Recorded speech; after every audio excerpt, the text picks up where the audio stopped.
We close the door, please. Thank you.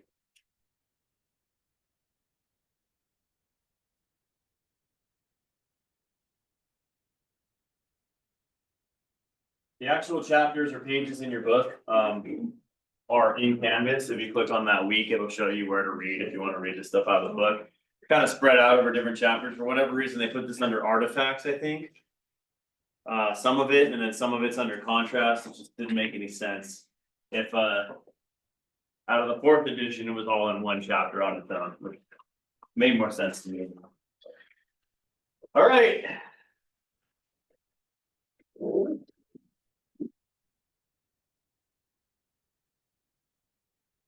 We're going to talk about, essentially we're going to talk about flow phenomenon and how flow affects our images. So we're going to talk about MRAs as well, because that's part of it. I'm sure all of you have done an MRA or seen one at least on a display. Also, I'm pretty sure you've seen artifacts based on flowing blood. I mean, it's moving, right? So there's going to be some issues that are going to basically how it ties into the physics of MRI that are going to be a problem for motion, right? We can't stop blood flow. We can't stop flowing CSF. So we're going to get certain artifacts, but they can actually help us. There can be things that we can do that we wouldn't be able to do if there wasn't flow. Okay. So there's a lot of cool things that we can do here in MRI that people much more brilliant than me have figured out. So we will be talking about flow characteristics and patterns. Flowing nuclei exhibit different contrast characteristics from neighboring nuclei. Like I said before, originate from nuclei. We're talking about protons. We're talking about signal from blood and CSF because it's in motion. Some things that can happen are mismapping of the signal because of phase shifts. So if you think about what happens to protons if they're moving through a gradient. Let's say I have a gradient turned on and I have protons moving in this direction. What's happening to their precessional frequency? It's increasing, right?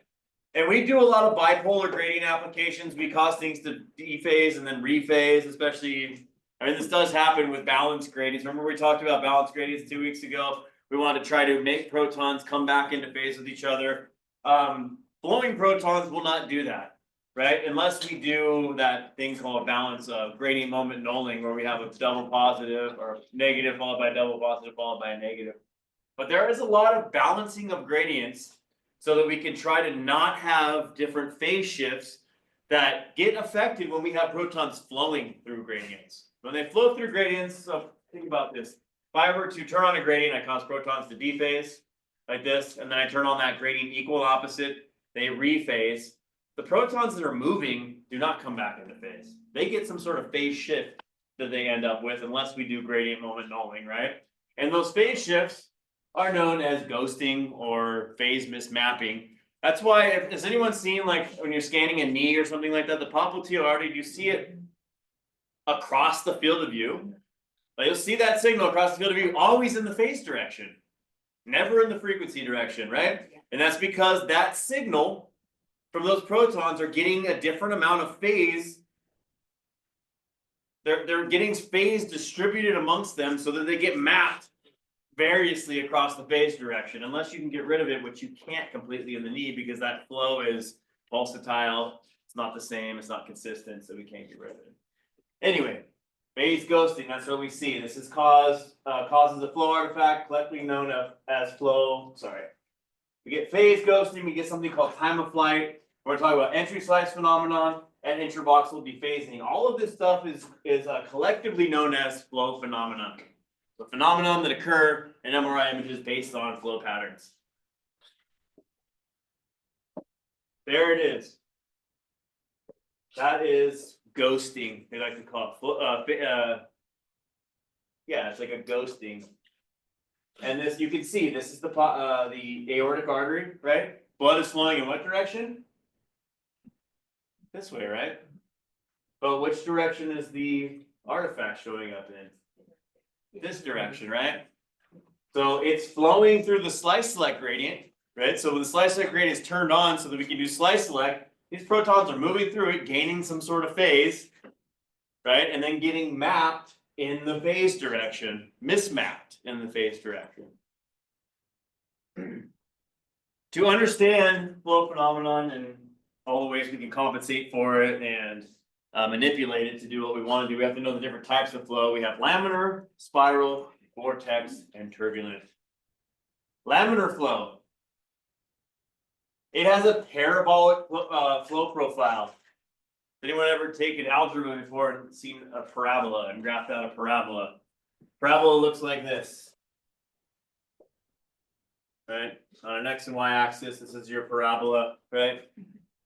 If you connect the dots here, it's a parabola but sideways, right? Parabolic flow profile. It just means that it's flowing faster in the center, and as you move towards the sides, it's slowing down, right?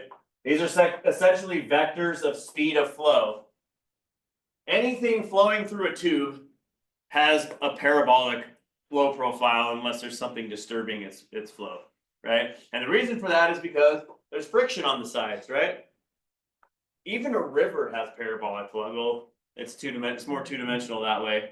But if anyone's ever been into a river before, obviously the flow on the edges of the river is much slower than it is in the center, right? It's where it's flowing fastest. It's because there's more friction on the edges than there is in the center. Center flows a lot more freely, much faster, and it slows down as we get towards the edges, right? That happens in vessels as well. The flow is smooth though, in smooth streamlines. So this type of flow happens when there's not a lot of like curves or tortuous sections, right? You can think about this kind of flow. If you had a hose extended out and you were flowing water through it, it would be like more parabolic. This does happen in veins and arteries. The results are regular variation of flow velocities across the vessel. It's very predictable, right? We know what the speed of the flow is going to be. It doesn't change a lot. This type of flow, we can do a lot with because it's predictable. There's the parabola. Spiral flow. It's flowing in spirals, right? Flow directional spiral. Oh, nothing else in there. Obviously, it's pretty self-explanatory, right? This can happen, past distal sections or whatever. This is not very predictable either. Imagine a gradient being on and a proton taking a spiral flow. We're not sure exactly what kind of phase it's going to gain or lose depending on which direction it's going to go. Vortex or swirling. This one kind of makes sense too. If you have stenosis, you have laminar flow going into stenosis. Think about if anyone had a garden hose before and then you pinch the end. That's when you have a great acceleration of velocity, right? That's where you can shoot that water pretty far. The same thing happens in stenosis. And what happens is there's an acceleration, but then it goes back into basically a pool of water, a pool of blood, where it slows down again and causes more of a vortex, a swirling in these different directions. So this can happen when it passes through stenosis. It's flowing fast through the center at high velocity and then flows into a slower velocity where it's going to slow down and just sort of swirl. And then turbulent flow, found in tortuous sections, distal to bifurcations and stenosis as well. The twisting and turning and changing of directions and speeds of flow. This does happen in certain parts of the body where in bifurcations and stenosis are distal to that. Mixing and moving in more than one direction. We get a great deal of dephasing in these locations. Why? Because the protons are moving through gradients, because we're turning gradients on and off consistently, and they're moving in different ways, shapes, and forms, and velocities, right? And when they do that, they're going to all gain a lot of weird different phase. What happens when we have dephasing? We have loss of coherent transverse magnetization, thus loss of signal in these areas. Okay. Also, higher chance of inaccuracy when trying to map them on an image, because remember, we spatially encode based off of phase as well, right? So we can have inaccuracies of where we're going to encode them as well. Encode each of their signals. So where do these flow patterns happen? When we're setting up protocols, when initially protocols are being set up and we're trying to do certain things, we have to understand where we're imaging and what kind of flow patterns we have. That makes sense, right? I want to know what type of flow pattern I have in the area that I'm imaging so I can compensate for it or utilize it in a way. Veins. If I'm imaging veins, the flow is going to be slow, right? Venous flow is very slow. Faster in the arteries, slower in the venous system, and little variation.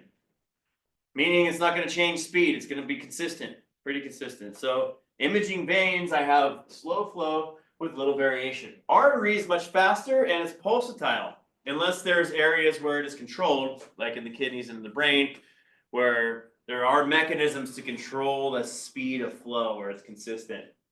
But arteries, obviously, you know, as the left ventricle contracts, right, and goes into systole, we're going to have a ejection of blood through the arteries. It's going to speed up, and then as that heart goes into diastole, it's going to slow down, right? So flow through arteries, it's fast, but it's pulsatile, changes speed. In the legs, it's pulsatile, but sometimes it can reverse directions in diastole, right? The closer you are to the heart, the more we're going to speed up and keep that momentum going. Down in the legs, that blood actually it's going to be pulsatile, but it might slow down, and actually there might be a little bit of a suction where it's going to go back. That's also known as triphasic flow. As the chamber of the heart relaxes, there's going to be a little bit of a vacuum in there, and that blood might even come back a little bit. That's kind of an unpredictable flow pattern, right? We got speeds up, slows down, reverses a little bit, goes forward again. And then in major organs, as I was alluding to before, major organs, brain, kidneys, there's constant flow, which helps us. That's why we can do those time-of-flight MRAs in the brain, because that flow is very predictable. It's consistent, it's not changing, it's not pulsatile, it's smooth and even. And then a couple other ways, 3 other ways to describe flow. First order motion, laminar, constant. If something is accelerating, we call that second order motion. And then third order motion, jerk. That means it's moving around in different velocities, directions. It's not super important, just ways to sort of understand image or motion, or ways to describe motion. So here's where it gets fun. Couple of things here. You're gonna see, I'm sure all of you have done a time of flight MRA. Any of you in the brain, non-contrast time of flight MRA, you see just the arteries of the brain. Time of flight phenomenon is going to be different than time of flight MRA. And actually they're changing the nomenclature now from time of flight MRA to inflow MRA, because it makes more sense. Because time of flight phenomenon is something we're going to talk about now. Okay, the phenomenon is different than the time of flight MRA. So just keep that in your mind. If you've run time of flight MRAs before, there is a time of flight element to it that they're considering, but it's almost more entry slice. It should almost be called more entry slice MRA, which it is. It's called inflow MRA now. With that being said, time of flight phenomenon is based on the principle that in a spin echo pulse sequence, nuclei need to be excited and refocused to produce an echo. That makes sense, right? In a spin echo pulse sequence, we have to excite the protons, which are then going to dephase quickly, right? And then we have to refocus them so that we get an echo. If I do not excite and refocus, I will not get an echo, and therefore I will not get signal. That makes sense, right? What am I alluding to here? I'm alluding to the fact that in some situations, protons might only be excited, but not refocused. Or they might just get the 180 and not the 90. If I refocus something that hasn't been excited, will I get signal? No, right? Look at the bottom here. Stationary nuclei, I mean tissue that have protons in them that aren't moving, will be excited and refocused and produce signal. Protons that are moving may not, right? Remember, when we are exciting, when we're transmitting RF, what else are we doing at the same time? What else is happening during excitation and refocusing? Slide select's happening, right? And we are transmitting at a bandwidth that is unique to that particular slice, right? So if I excite a slice, and let's say here's my slice.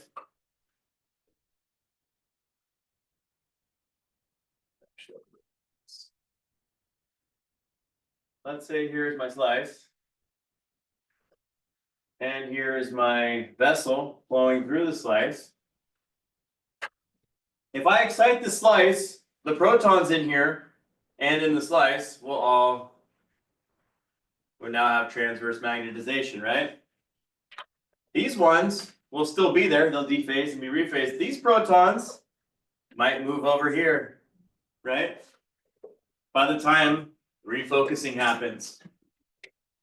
So flowing protons can move beyond the slice after excitation, and in that case, they will not produce an echo. They will not produce signal, right? Yes or no? Does that make sense? Pretty basic. If they receive only the 90 in a spin echo sequence, because remember, gradient echoes were actually dephasing and rephasing the FID. We're talking just spin echo sequence here, right? If they only receive the 90, they will not produce an echo, therefore no signal. If they only receive the 180, no signal, right? They have to receive both. So here we go. Look, 90 FID, 180 echo. Look at here, average velocity flow. We can see protons excited. By the time they get refocused, it's still in the slice, right? In this case, in this particular slice thickness with this particular TE, right? Because remember, between the 90 and the 180 is 1/2 the TE. Right? In this case, with faster flow, this proton was excited, but look, it moved along. It was gone by the time refocusing happened, right? So no signal here.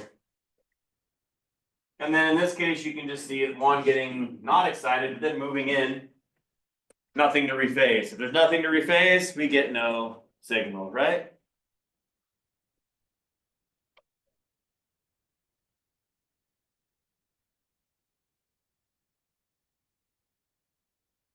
This is just saying there's two different pulse sequence options. We're talking clearly about a 180, sorry, a spin echo sequence in this case. Spin echo, time of flight. 90 and the 180 are transmitted slice selectively, as we saw, right? So we're not transmitting RF to the entire bore, and we're not refocusing on the entire bore. We're just refocusing that particular slice. Nuclei in motion might receive one or the other, not both, and they will generate no signal. These techniques or artifacts are known as dark blood imaging.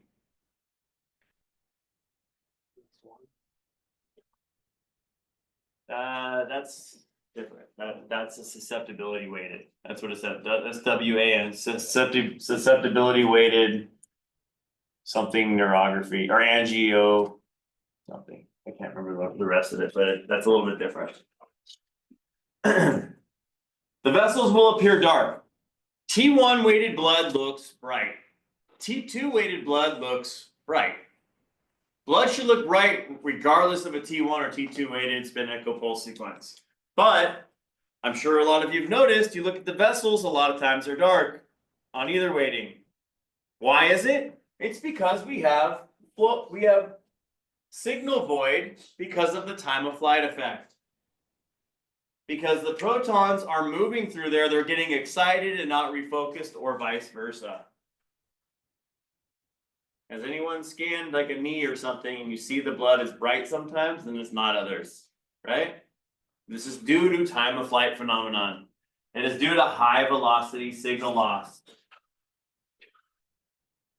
The time of flight effect, the TOF, the time of flight phenomenon effect, depends upon these three different things right here. What are the three different things? It's how fast the blood is flowing, what your TE is, and how thick the slice is.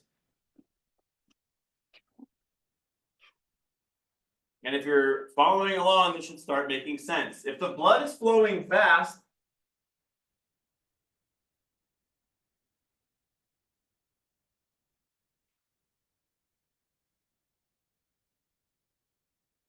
it will move beyond that slice before it can receive both excitation and refocusing, right? So faster flowing blood is going to give us a higher likelihood that the vessel is going to have signal void, that the blood will not be bright, also known as high velocity signal loss, right? So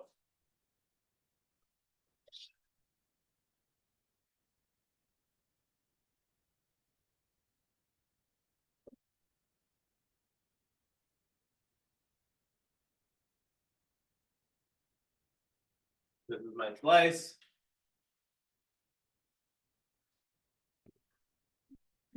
This is flow through the slice. We have slow flow. The nuclei is likely to get excited and refocus while it is in the slice. If it is fast flow, it's going to get excited. And by the time we refocus, it is going to move beyond the slice, right? So if I'm looking for black blood, dark blood, I will have a higher likelihood to see dark blood if I have fast flow, right? Slower flow is likely to give me bright blood, right?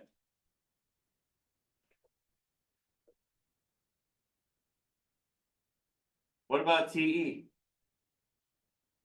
Sorry, here we go. As velocity of flow increases, it decreases the number of nuclei in the slice for both 90 and 180. Therefore, time of flight effects increase as the velocity of flow increases, right? Let me ask you this question. What has a higher likelihood of looking bright in a spin echo sequence? Venous blood or arterial blood? Venous, right? Because it's flowing slower. So it's gonna have a higher likelihood of being excited and refocused. Look at some of your images. Look at the slow flow. It's typically small vessels near the skin. Those will typically always be bright. The arteries, on the other hand, are a different story. TE. Remember, our TE is double our time between excitation and refocusing, right?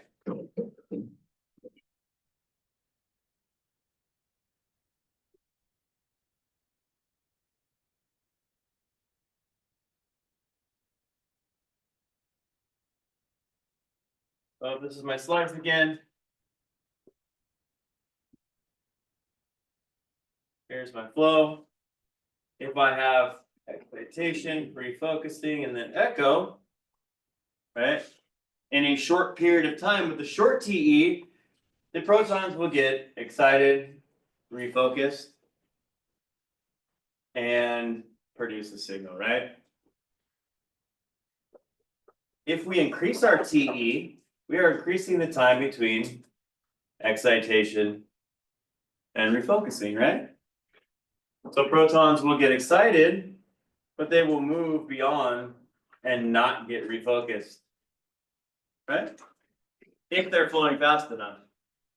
If they're flowing really slow or stationary, they still will get refocused, right?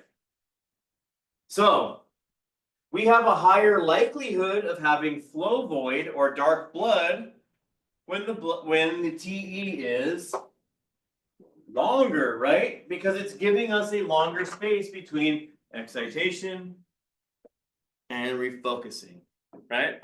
The much higher likelihood the blood moves along and leaves the slice if the TE is longer, right? So if I want to image dark blood, if I want the blood to look black so that I can see the vessel wall, let's prescribe a long TE, right? Longer TE, more nuclei only receive one pulse. Therefore, do not produce signal, right? So as we increase that TE, so T2 weighted sequences, we're gonna have a higher likelihood of having signal void in the vessel. Thus dark blood sequences, right? Let's say I didn't want dark blood. What could I do? Shorten that TE, right? Make it as short as possible. If I have a short TE, we're gonna have a higher likelihood that that blood does not leave that slice before it gets excited and then refocused. Therefore, it'll produce signal, right? And then the last one was slice thickness, right? Can anyone guess? Thick or thin slice for dark blood? Thinner. To produce dark blood. If we're trying to produce dark blood, do we want a thick or thin slice? Thin, right? Because blood is going to move past. It's going to move in and out of that thin slice much quicker than it would with a thicker slice, right?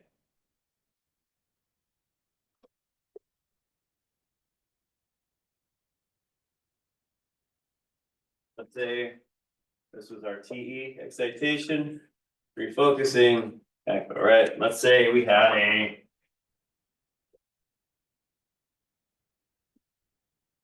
say right here, here's a big thick slice, right? And here is a little thin slice, right? And this thick slice, protons, they get excited, they get refocused, right? And the thin slice, protons move out of the slice and do not get refocused, right? If they are flowing at enough speed, right? They're flowing at all. So if I am looking for dark blood, do I want to prescribe thin or thick slices? Thin, right? And then the opposite would be true. So thinner slices for like an angio MRI? Well, this is different. We're talking about time of flight phenomenon here, Oh, okay. right? Yeah. So we're talking about what is going to give us more time of flight effect, right? So the time of flight effect, we're making it analogous to that flow void, right? The fact that protons need to be both excited and refocused to produce signal, right? So if I see time of flight phenomenon, I can see either inflow enhancement or I can see high velocity signal loss, right? So if I'm going to get inflow enhancement, what I want to do is image slower flow, right? I want to have thicker slices. And what else? Shorter TE, right? So let's put it all together.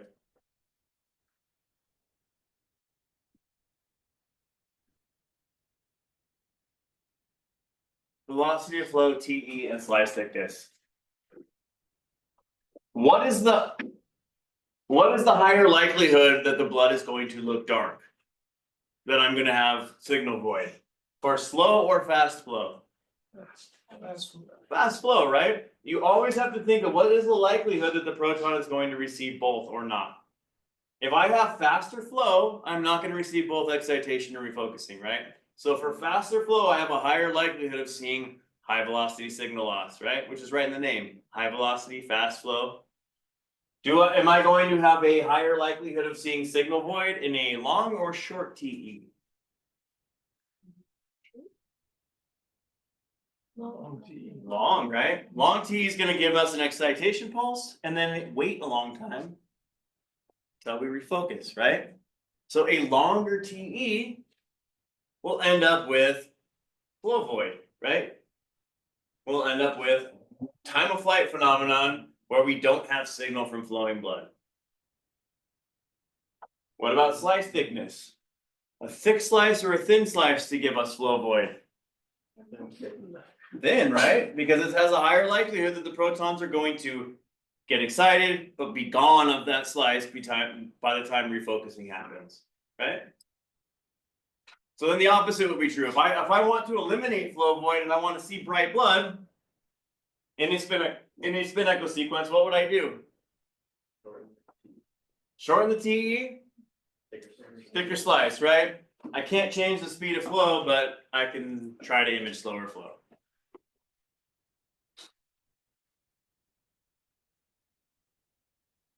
Does that make sense?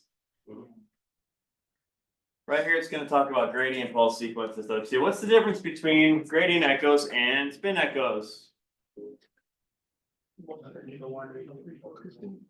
We do not use RF to refocus, right? What do we use to refocus? We use the gradients, right? We use a frequency encoding gradient that gets turned on this way and then this way to produce an echo, right? Where essentially if we blow this up, For an excitation pulse, we have our fid. Right, we dephase that fid intentionally. And then we rephase the fid. So that we get a little echo within our fid. Okay. So refocusing happens not slice selectively. It happens with the gradients. If I turn a gradient on like this and then like this, does it matter where the protons are at in the bore for them to experience refocusing? Is gradient refocusing slice selective? Is another way to ask. Not, right? It happens across the entire bore. So gradient rephasing is across the entire volume of the coil, right, of the bore. So even if the protons were excited and left the slice, the gradient will still dephase and rephase them to produce signal. So if gradients will always, almost always produce signal, regardless of the position of the proton. As long as it was excited, the gradients will refocus it. So if I want dark blood sequences, I typically am going to go towards spin echo, not gradient echo. Also, we typically, this is short TR, but we also have very short TEs with gradient echo sequences, right? Very, very short TR and TE. So the protons don't have a long time to move anyway. So regardless of their speed, that echo is going to form likely before the proton even leaves the slice anyway. But if it did leave the slice, we have the gradients that are refocusing it, creating an echo, which are not slice selective. They are acting across the entire volume of the bore, right? When I turn on a gradient, do I target a slice with that gradient? I cannot. I'm just changing the magnetic field strength across the entire distance. So it is a non-slice selective way to refocus the protons, aka bright blood techniques, right? So gradient echo sequences are inherently, unless we're doing something else in there are ways to get it to look dark, but inherently if we don't do these other things, gradient echo sequences are not going to be susceptible to that time of flight flow void that spin echo sequences are.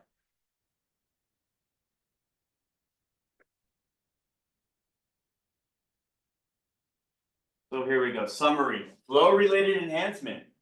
To see the blood, if we want to see the blood be bright, we need to have slow velocity, right? We need to have our TE be small, be short, and we need to have big slices, right? We could also say on here too, use gradient echo sequence, right? For non-slice selective refocusing. For signal loss, we would have fast flow, right? Blood would flow out, only become excited and not refocused.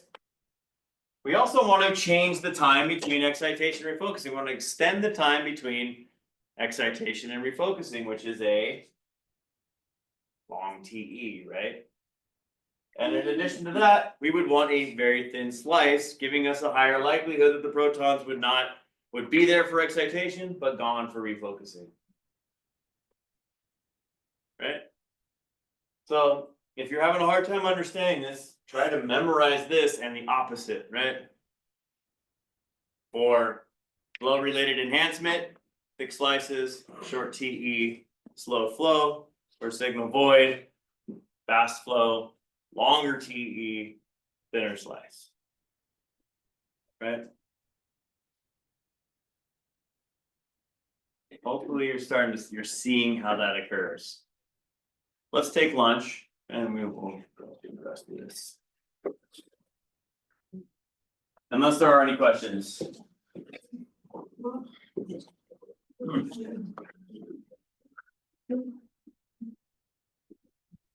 What time we're coming back? How long do you guys want? 40? 5 minutes, is that what you said? Let's come back at noon.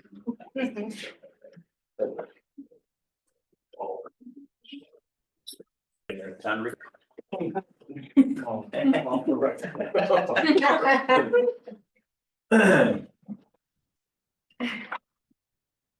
Do you understand time of flight phenomenon? There'll be a lot of questions on your test regarding this. Right? How does it relate to what two different types of pulse sequences are there? And how does time of flight phenomenon differ between each one? Right? We have spin echo, we have gradient echo. What's the difference? Right?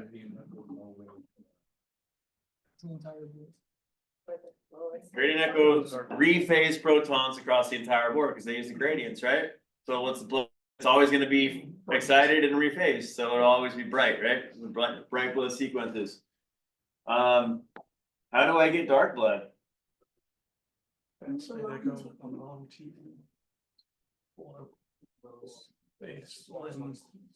Wrong TE, using the spin echo. High velocity flow, right? Thin slices. And if I want the opposite to be true, the opposite has to happen, right? And also use that gradient echo sequence because we have non-slice selective rephasing. Protons have to be excited and rephased to create an echo to produce signal, right? Remember, this is different than time of flight MRA. We'll talk about that. I mean, there's some generalities. What I'm talking about here in entry slice phenomenon is going to make more sense when we start talking about time of flight MRA though. What we're looking at with entry slice phenomenon is the history of excitation of nuclei. So excitation HX is history. Hopefully you guys have seen that. It's a medical shorthand for history. Nuclei with repeated excitations with short TRs become what? Saturated with energy, right? Remember, I have to have a longitudinal component to flip into the transverse plane. If we keep exciting protons very quickly, that longitudinal component never recovers, right? We call that saturation, right? So protons that have repeated excitation pulses get saturated. Protons that don't are fresh, right? They have that full longitudinal component ready and waiting to be flipped into the transverse plane to produce a whole lot of signal, right? The other ones that have been excited a lot, can't produce a lot, right? There's not much they can do there. So think about it in terms of flow. Nuclei that are perpendicular to a slice, meaning if my slice plane is axial and they're running either up or down, right? Superior, inferior, inferior, superior. They are flowing into that slice plane fresh because they were not excited before, right?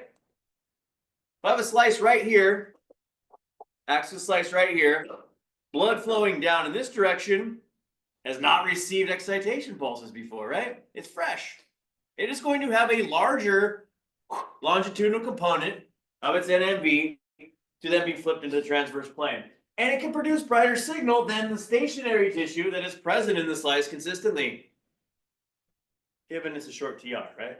If we allow for full long TR, everything fully recovers and everything's the same brightness. Everything has the same amount of freshness. Does that make sense? Hopefully. Think about a bunch of tissue that's not moving. It's going to get excited a lot, right?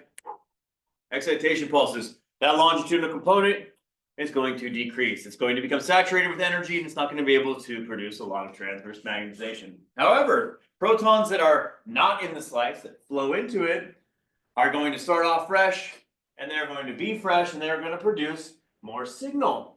So magnetic moments oriented spin, don't worry about the spin up orientation. Nuclei perpendicular to slice enter fresh. Not present during the excitation. They can produce different signal now from the stationary tissues that are receiving repeated RF excitation pulses and becoming saturated. This is actually sort of the thought process behind inflow MRA or time of flight MRA. I don't know if I have any picture, I'll look them up, but those time of flight MRAs that you do where you window the tissue, you see just the arteries, right? This is a non-contrast enhanced, we don't inject contrast, right? We're just scanning. And we see bright vessels and all the rest of the tissue is dark. Why is it dark? It's because all the protons flowing in from the blood, from down below, are fresh. And all of the stationary tissue in that volume are becoming saturated and not producing signal. Can you see it? Hopefully. Everyone on camera. Here we go. Let's say this is the image volume right here. Blood flowing from down here is flowing in fresh, unsaturated, producing a lot of signal, right? And it is going to produce more signal where? Look at this picture. If you can think about the blood flowing in this direction, where is it the brightest? The bottom, in the entry slice, right? Where it enters. Because it's going to enter the most fresh, right? Because before it got in here, it did not receive any RF excitation. Completely fresh. You can see as it flows in, super bright. And it's always going to be the brightest at the entry slice, where it enters. This picture is a little bit different because you can see it flowing. This is a saturation band. We're saturating blood flowing in this direction, which we do in time of flight MRA with venous flow. Right? Notice in your time of flight MRAs, you're not seeing any venous flow. You're not seeing the sagittal sinus. Right? You don't see any of that. Why? It's because we have sat bands above pre-saturating the blood before it flows into the slice plane. Right? That's why you do not see any of that venous contamination. You have floating sat bands that are superior to the slice plane. They are saturating the blood. You know, if you think about it in my head, which direction is the venous flow going? Back to the heart, right? It's moving in this direction. Arterial flow is coming in this direction, right? We put a saturation band above to pre-saturate it, all the blood. It will not show up in my images, right? But the blood down here, flowing from below, fresh. Why is it fresh? Because it hasn't been pre-saturated with any sort of RF. Will flow in there and look bright. And we can see where it's the brightest. As it continues through the stack of slices or the imaging volume, it's going to keep getting RF, bombarded by RF excitation, right? If we keep getting bombarded with RF, we lose our longitudinal component, as you can see, right? Following me? So, entry slice phenomenon or inflow effect decreases if nuclei receive repeated excitation. So what is the phenomenon? The phenomenon is such that protons in the slice volume produce brighter signal than the stationary protons. Right? That is what entry slice phenomenon is. It's saying basically that the blood is going to it's going to produce more signal than the tissue that is stationary. And the reason for that is because it's fresh and the stationary tissue is not, right? So for us to decrease that phenomenon, to try to get the blood to where it has the same signal as the rest of the tissue, it only decreases if it does receive repeated excitation pulses, right? So the likelihood that it becomes saturated is what decreases entry slice phenomenon.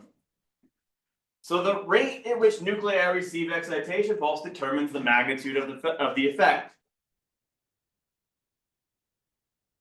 So we've already learned what affects time of flight phenomenon, right? That is velocity of flow, slice thickness, and TE.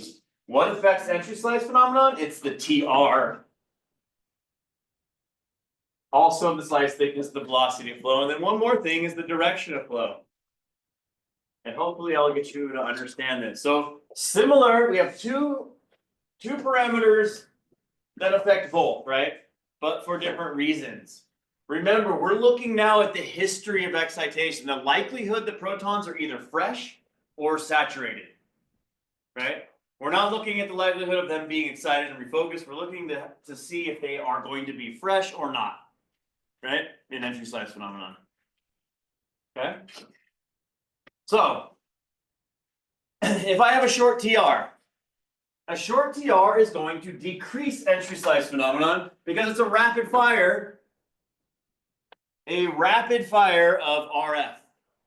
If I have a rapid fire of RF with a short TR, my fresh blood is going to become saturated very quickly, right? That makes sense, right? If I have a long TR, that fresh blood is going to come in and it's going to stay fresh. Right? It's not going to get excited many times. It's going to stay fresh for a long period of time. That will increase that entry slice phenomenon, which is the fact that inflowing protons give more signal than stationary protons do, right? To decrease that phenomenon, to make protons have the same signal as the stationary tissue, we have to deliver RF faster to get them saturated quicker, to get the fresh protons saturated quicker. And how do we do that? With a short TR, right? Think about it, it's like a rapid fire of RF, right? If we have a short TR, it means we're going to keep exciting these protons over and over again, quickly. So even though they were fresh when they came in, they will be saturated shortly because of the short TR, right? So a short TR reduces the magnitude of entry slice phenomenon. Meaning that if we go back here, if I had a very short TR, this blood being fresh here would become saturated very quickly and look more like this, much faster with a very short TR, right?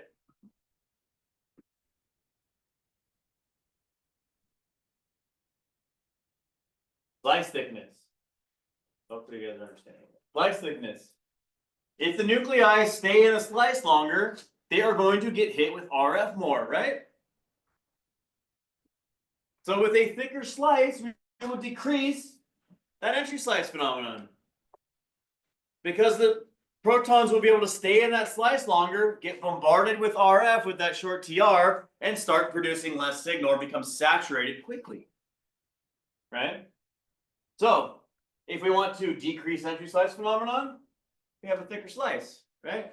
Thicker slice with faster RF excitation or a shorter TR. This gives the likelihood that protons, fresh protons, are going to receive more RF pulses and become what? Saturated, right? Flow velocity, can anyone guess? Do you think slow flowing protons are going to become saturated quicker or fast? Slow, right? If they move in and they're just moving slowly, they're going to get hit with that RF very quickly and become saturated faster, right? So let's go, let's see if I'm right. Velocity of flow affects rate flowing nuclei receive RF, right? Faster flowing nuclei are more likely to travel to the next slice prior to excitation. Therefore, entry slice phenomenon increases as the velocity increases. All the other ones have said decrease, right? So entry slice phenomenon decreases with slower flow, right? That's the same thing as saying, that's just saying the opposite of this, right? So if we have slow flow, that entry slice phenomenon is going to decrease because the protons that are moving very slowly are going to become saturated. Fast moving protons are not going to get hit by that RF, right? They get hit with a couple and then they're going to move on. And then other protons are going to flow in. They're going to stay fresh, right? If the protons stay fresh or have a likelihood of staying fresh, that entry slice phenomenon goes up, right? If protons are going to get bombarded with RF and become saturated, then entry slice phenomenon goes down. Okay? And then direction of flow. I think that there's a video about this. The direction of flow. Write this down. Blood flowing in the same direction of excitation is called co-current.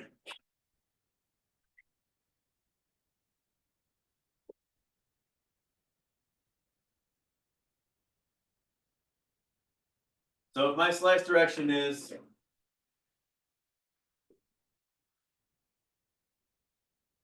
from superior to inferior and blood is flowing in this direction, blood is flowing this way, that is co-current flow. It is going with the current, co-current, right? Co-current flow. If the blood is flowing in the opposite direction of slice select, it is called. It is going against the flow. Sorry, again, the flow is against the order of slice excitation.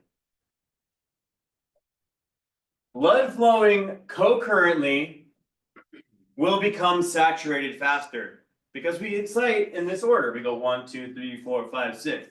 So as it's moving down, it's going to keep getting bombarded with RF, right? If co-current flow, like I said, has a higher likelihood of becoming saturated, does that increase or decrease entry slice phenomenon? This has a higher likelihood of being saturated. Going to become saturated. Because it's going to get hit with RF as it moves through. If it becomes saturated, does that increase or decrease entry slice phenomenon? It decreases, right? Entry slice phenomenon goes down. Countercurrent, however, if we excite 1, 2, like the blood coming in for slice 1 is moving in this direction, so it gets excited and then it moves out. Blood is always fresh. We're always receiving fresh blood. So countercurrent flow, blood stays fresh. Therefore, ESP increases. And there is a video in Canvas.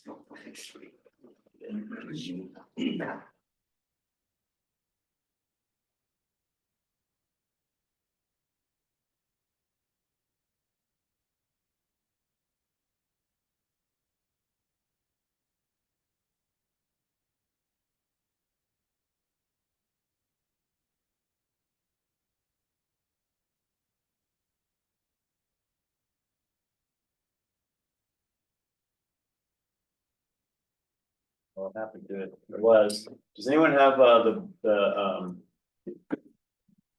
videos from the book? I'll try to find these. Actually, just the video just showing what that. But it makes sense, right? If blood is flowing in the direction of slice of excitation, it will become saturated quicker, right? So co-current flow decreases entry slice phenomenon.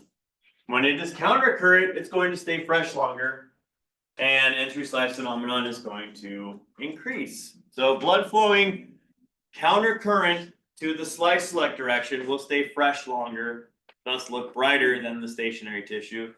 Thus entry slice phenomenon increases, right? So it says here, co-current, meaning it flows in the same direction as slice select, it's going to receive repeated RF and becomes saturated quickly. The opposite direction, and that when it becomes saturated quickly, that decreases our entry slice phenomenon.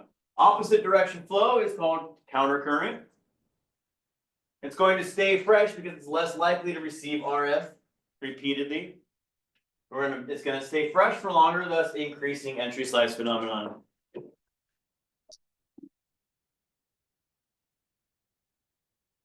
So how do we increase it?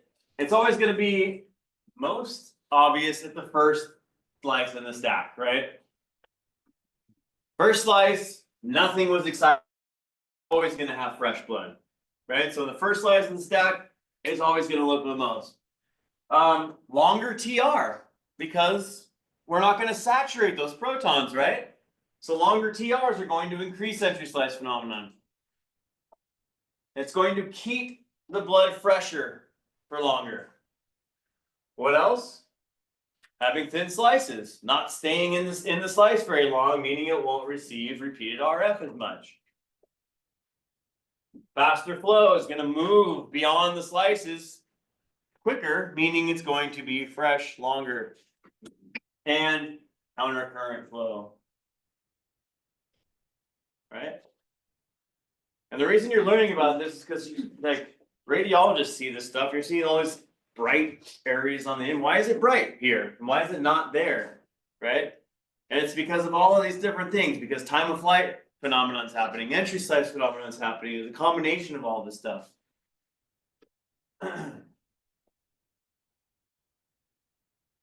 So you're gonna have to understand how to either increase or decrease entry size phenomenon. You're gonna have to understand how to increase or decrease intravoxel, black blood based on flow, based on time of flight phenomenon. What would I need to do to increase entry size phenomena? Well, it's all right here. But what about the opposite? Okay. What would decrease entry size phenomenon? Or TR, right? And the way I'm not gonna memorize this, the way I wrap my mind around it is, well, what is the likelihood that the protons become saturated quicker? Okay, slow flow. Co-current flow. Shorter TR. Thick slice. A slice that's not at the top of the stack, right? Something that's down a little bit, so. Intravoxel dephasing.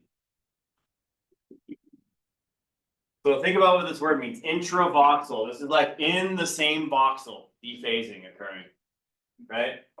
Gradients are turned on, they alter the field strength, precessional frequency, and phase of the nuclei. So imagine, since we have flowing protons and we have them running through gradients, we already talked about this before, they're going to gain or lose some sort of phase relative to the stationary protons, right? Voxels could potentially have flowing and non-flowing protons within them, right? So let's just say I have a voxel here, and I have blood flowing right here, right? So the protons in this blood, because they're flowing through gradients, are going to have a variety of different phases once we have a bipolar gradient, and the rest of the voxel are going to all have the same phase. Overall, we only see one signal from this voxel, right? This voxel is not completely in phase because all of the protons in here are going to be out of phase because they're moving, right? So that is basically saying that certain voxels that are on the borders of flow, like on the edges of vessels, are probably going to lose signal because they're going to have some protons that are out of phase with the rest of the protons in the voxel. And what happens when we have protons out of phase? Loss of transverse magnetization, thus loss of signal, right?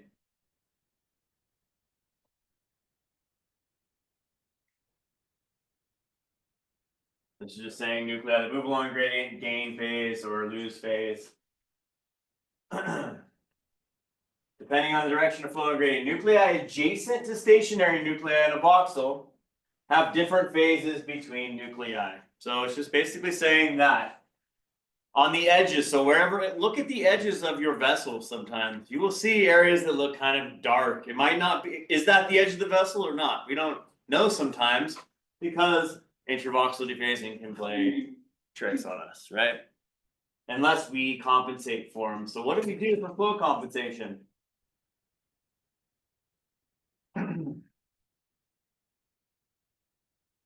Some things we can do is we can do something called even echo rephasing. We learned about gradient moment nulling in that video 2 weeks ago, and also spatial presets. Even echo rephasing. I don't want to get too far into this. Just know that rephasing echoes at even rates is going to make sure that between one echo and the next, they are in phase together and not out of phase. So just remember that even echo rephase, and your machines already do this. They're not like doing an echo like at 10 and then at 15 and then at 35 and then 40. You know, the echoes have an even interval of rephasing when you're doing fast spin echo. So remember, fast spin echo, you have echo train links, right? So there's always an even time in between each of those. which allows for us, if they were out of phase on one of the echoes, they're gonna be in phase on the next one. And it compensates for, what's it called? This last one. Intervoxel dephasing. Reduces the artifact specifically on T2 weighted images where we have long echo train lengths. Gradient moment nulling. We talked about this before. This is where we have, it's essentially a gradient scheme, and I'm sure, I don't know if, I think in the video, we watched the video, but you do have a video definitely within Canvas that shows you this. Essentially, it's a gradient scheme, and we can do this in the phase or in the frequency direction or in the slice select direction, where we apply a gradient lobe. We apply double the opposite gradient lobe and the next gradient lobe. So this is a balanced gradient system. If it's a double negative and a positive and a positive, it balances out, right? 2 pluses and 2 minuses equal what? 0, right? It's balanced. This gradient scheme will also balance out protons that are flowing through them at an even rate. So if protons are moving at an even speed through the gradient, they will also go back into phase with the stationary protons. There's complex calculus math behind it, which we don't need to get into. Just know if I only did this,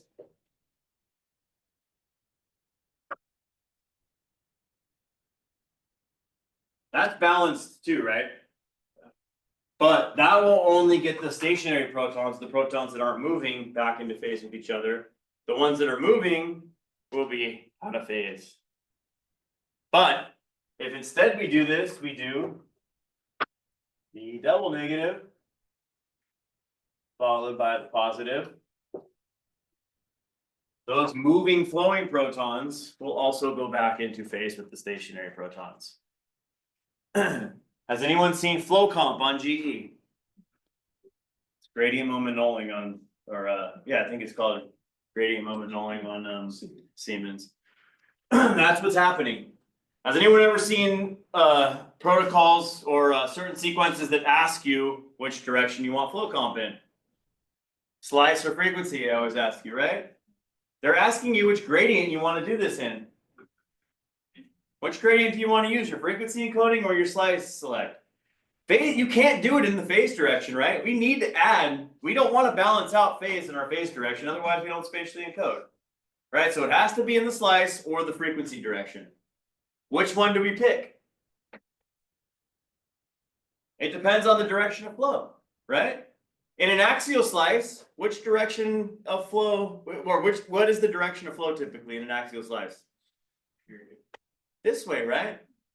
So if it's an axial slice, which gradient am I going to use flow comp on? My slice select direction, right? If blood was flowing this way or this way, then we would use the frequency encoding, right? If it's a coronal slice, which direction is blood flowing? Still this way, right? My slice select gradient is this one. So I don't want to use my slice select gradient for flow comp. I want to use my frequency encoding gradient. And it won't work if the direction of flow is phase, right? Because you can't compensate in the phase direction, but that won't matter. Because you're going to see motion in the phase direction, and it'll just look like it's being spread down through the vessel anyway. Does that make sense? That was the question they asked me. They did? Yeah. So yeah, it's just when you don't have to memorize all that. I mean, obviously, if you're a tech and you do need to select that, you have to know that. Just know gradient moment nulling is using this gradient scheme to try to get flowing protons back into phase with stationary protons. And the gradient that is being used is always going to be the slice select or the frequency encoding gradient. And that's just dependent upon which direction the flow is.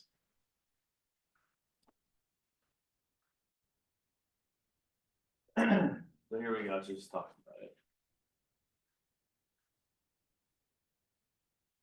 about it. Once we add, if we get flowing protons back into phase with the stationary protons, we can only really do it with laminar flow.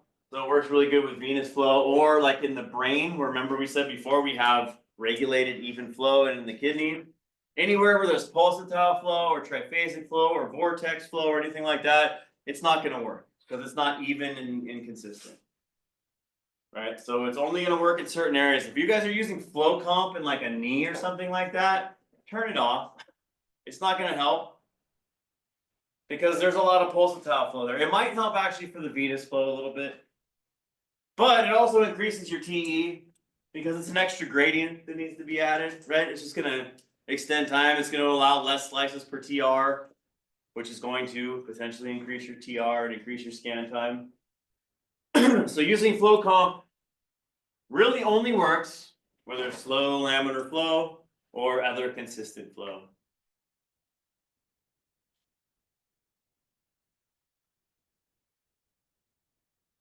We can also use preset bands. I'm sure you guys have seen these before. You put them in your images sometimes. Where do you use preset bands? Use a sat band. Where? Anterior portion, right? You're trying to stop the signal so that you're not getting any of the motion. The person's gonna swallow, they're gonna breathe, Your heart, right? Where else? The heart, You put it over the heart for what?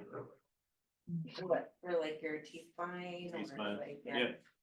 Yeah. You can also just change your phase encoding direction, right? If people used to always like phase encode from inferior, sorry, from A to P. And then motion's just gonna go into the area of interest. If you change your phase encoding direction from superior to inferior, then the motion just goes up and down out of the area of interest, then you don't have to use the stat bands. But they're definitely, they can definitely be used. This is where I like to use them the most, is in flowing nuclei. So if I don't want to see any like flow artifact, I will saturate the protons before they even enter the slice, right?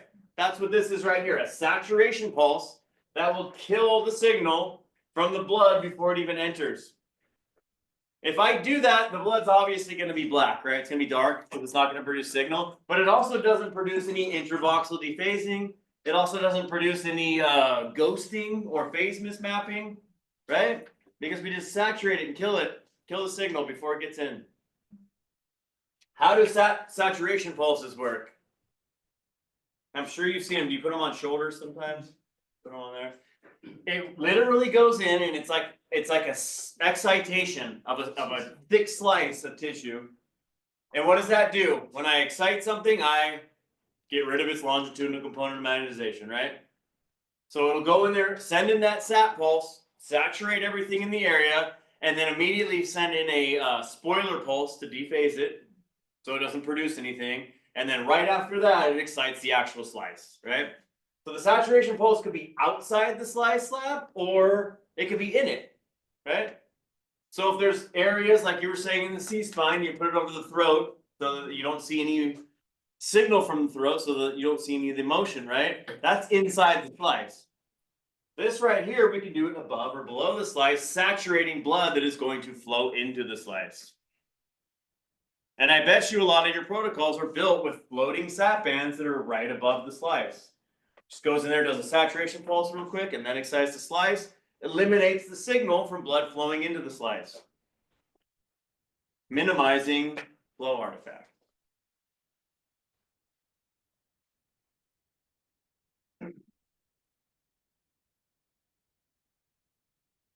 So, nulls the signal from flowing nuclei by pre-saturating it. So it's called a pre-saturation pulse. By killing its longitudinal component of magnetization so that it cannot produce transverse magnetization. It delivers a 90 pulse,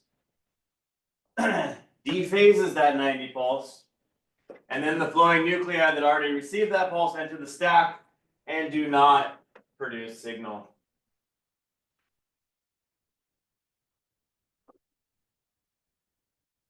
And then, like I was saying before, sat bands can be put inside the field of view, and they can be used outside the field of view for anything that might be moving into the field of view.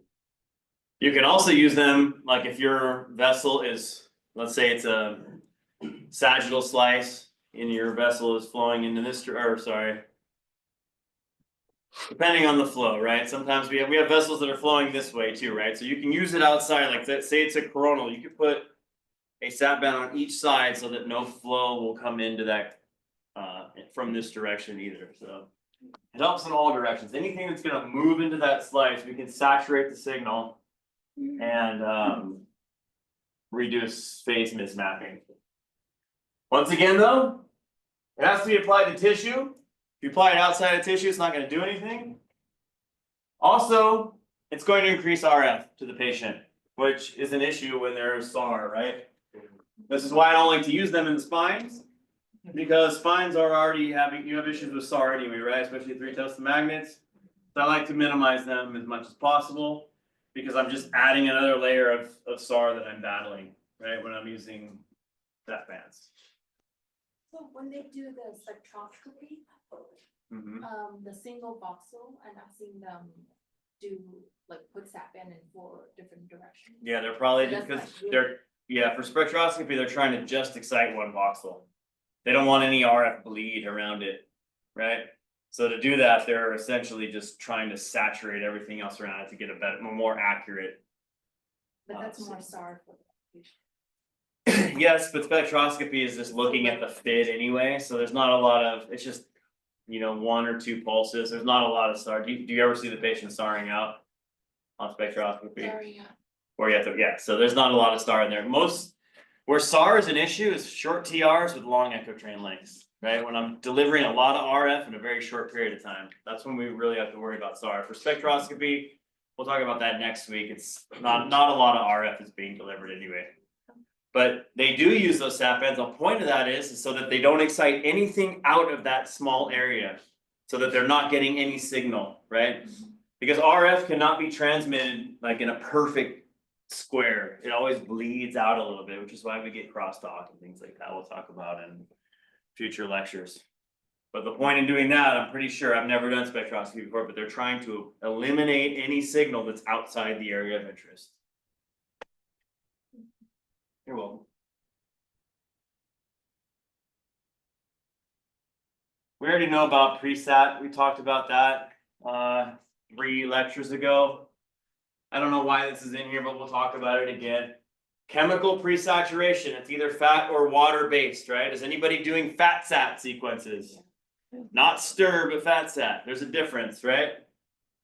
Fat sat, the reason we do fat sat is, or how we can do fat sat is that because we have different frequencies between fat and water. We have chemical shift, right? So fat sat actually is easier to do at higher field strengths because remember we just learned last week that in the 3 Tesla mag we have 448 hertz difference between fat and water. Much easier to send 440 hertz less than center frequency than it would be 773 at a 0.5 Tesla magnet, right? So what we're doing here in this case is we have differences of precessional frequencies. We can just send in a bandwidth that is either at center frequency or at 448 hertz below center frequency to just presaturate one chemical and not the other. So is anyone doing water saturation? I only ever use it when I'm looking at like implant integrity, silicone implant integrity.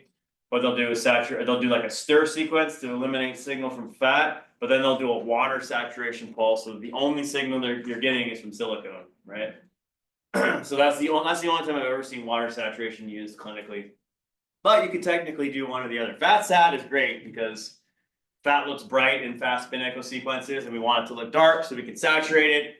And we do that with a pre-sat band that is a bandwidth at the chemical shift difference between fat and water.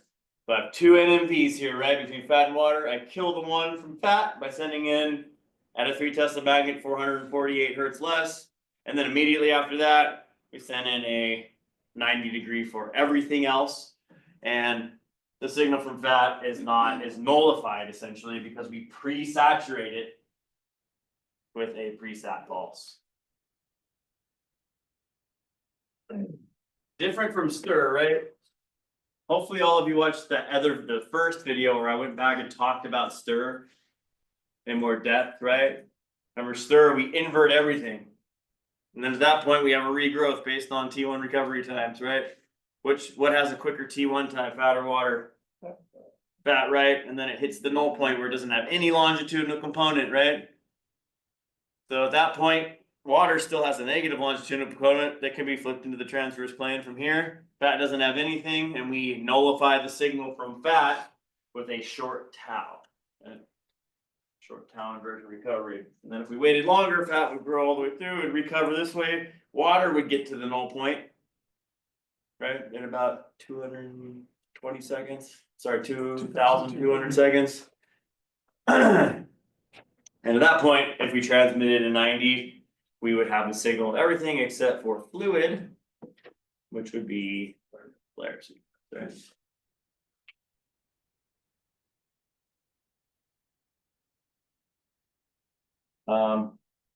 Anyway, a lot of this. There will be one question just about chemical presaturation. We talked about it before. We won't talk about all of it. We talked about Dixon techniques 2 weeks ago. In and out of phase imaging. Let's take a small break and then we'll come back and do vascular. It's gonna be mostly MRA stuff. We'll do a little bit of cardiac imaging. I just want you to understand some of the gating stuff, but let's come back at 1, please. Take a 10-minute break.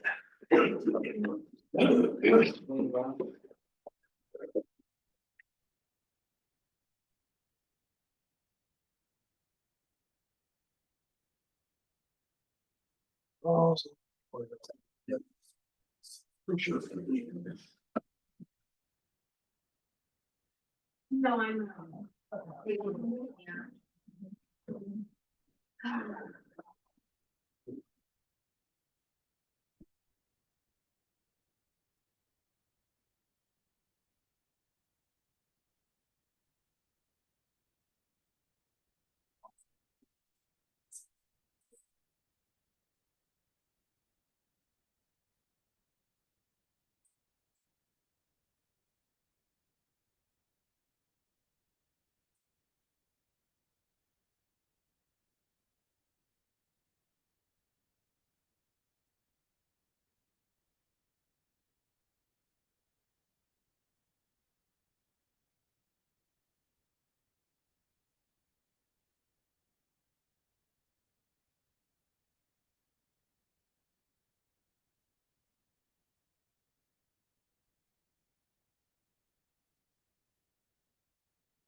Would you be able to change the direction for instance, we're composing on a Siemens? 0.5, I think, and we're doing like a soft tissue neck with a thoracic spine and lumbar. Would I know we're doing the soft tissue neck kind of separately, right? On its own, but when we're doing it. Doing the other one, can I still choose the direction instead of doing the sat bands? Or should I still use the sat bands and just keep the direction that they have on their liquid? I'm not sure, what do you, so you're composing a soft tissue neck onto a spine? So like I've done like, well, we're not composing that part together, we're composing the spine part together, right? Okay. So we're doing 1 and 2s on those because it's fine, and we're gonna use one localizer for that. Yeah. And then we're gonna use one localizer for, I'm doing the head or we're having soft tissue. So when we're doing those, I would be able to, instead of putting the press over the heart and kind of getting it in position, I can just change the direction of that one. It depends on what your frequency direction already is. I mean, are you putting a set bend over the heart because you're trying to eliminate the motion? Yeah. Does the motion go back into the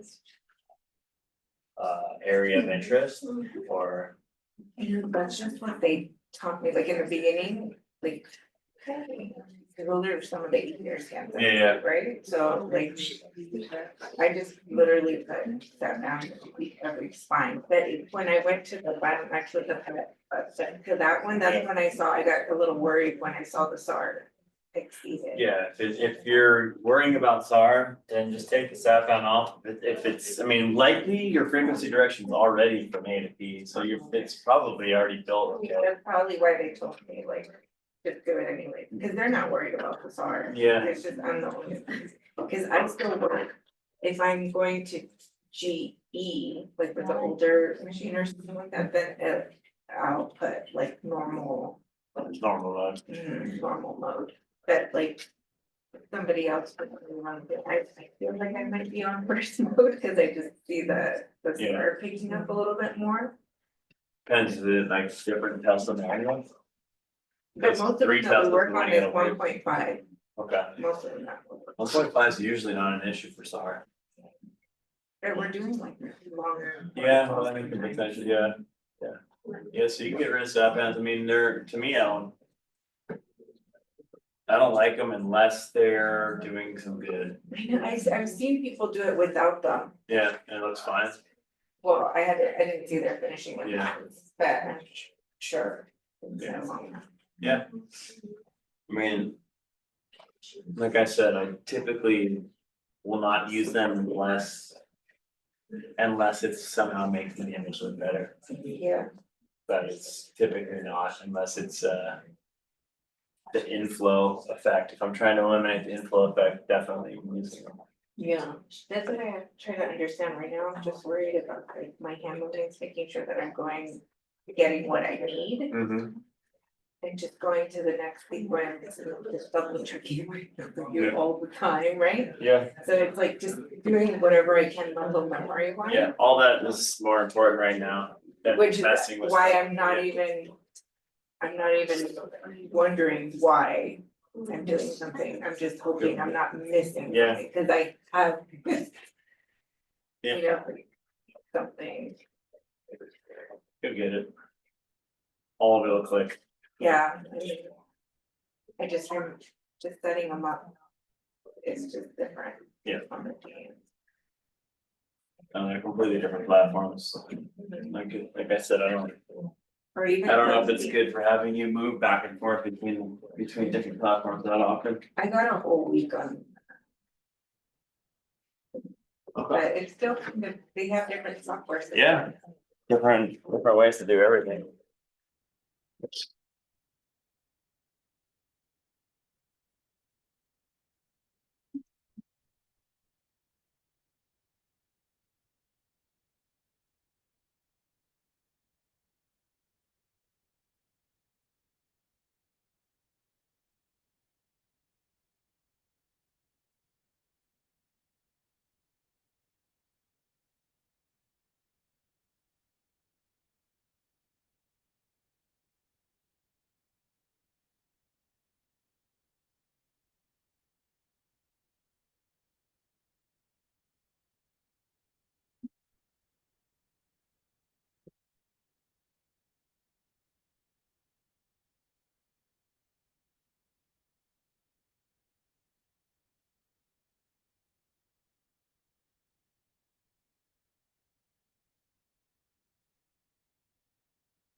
Maybe I will, consider it. I don't want it.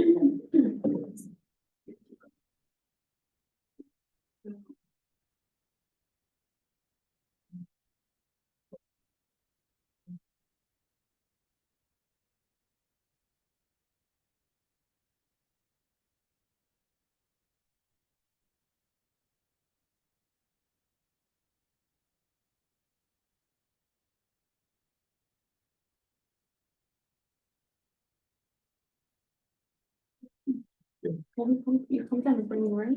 Mhm. Where?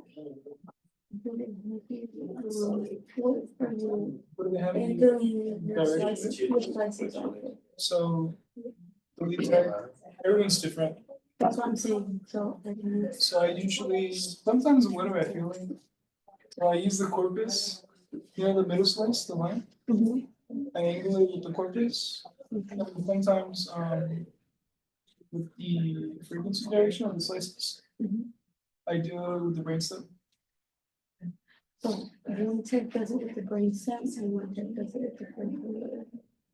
But then how it says it is it's off You did this stuff? the genuine and the spin like right.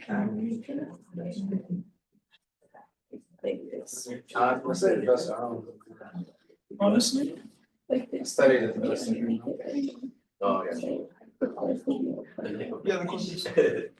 Yeah, but that's the genuine and the genuine. But it's not up here is your slices. Yeah, that's what, so I put them like that. But honestly, who's copying you? Like, who's in charge of that? The text that's teaching me, but she doesn't change. And like, don't handwritten, and just like follow it, and that's it. Honestly, I would do it the way, I would follow the way of studying from the tech teaching in the lead time. Because that's the most things gonna call. We got 2 models. There's only one tech that's teaching, well, the other tech is like, she's like on vacation. So there's a tech from the afternoon, it's like, I'm with for a couple days. Sorry, but you And she does it differently than the other tech. Oh, okay. But there's no like, oh, you're a lead, this is a good tech, and then we're like, okay, they follow what she said, yeah, no, we don't need one tech. Oh, you And doing then another tech. And that's it. Yeah, just do what she does. Just pretty much help her. Just want to see the difference, like what you are learning versus what I'm. What's your grade?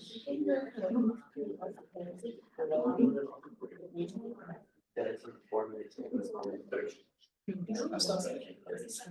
Yeah, this is what I would use. It's, I'm telling you. 72. It's from them, on his side, all here. That's you.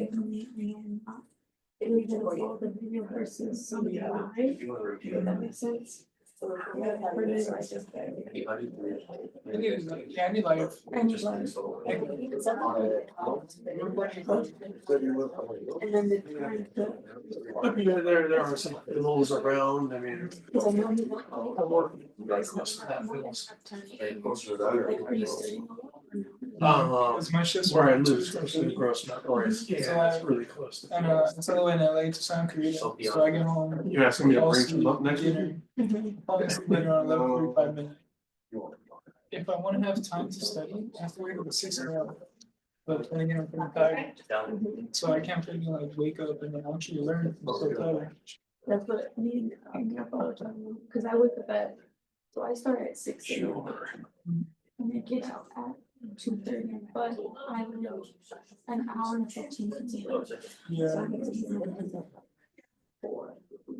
that's the thing I teach, because I have to be at 12, and I'm going to LA traffic.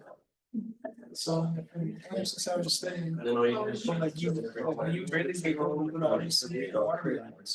Yeah, You you're wanna like, eat, you just wanna like take a minute, just sit there. But I can't. but I can't learn all of it. I can't learn, yeah, I feel like solid, I can't learn. It was like, it's all like my area, and I was like, yeah, so like, no, it's all like, literally around here. But like- Maybe talk to him now. He said that of course if you- Like, there is If you one want. place in San Diego. He said that. He said he can. So that's. He had actually was going to like this lecture, but the lecture before, the one was like, oh, just watch the video. So like the MRIs show up. That's something with the reading. Like I'm not doing tomorrow.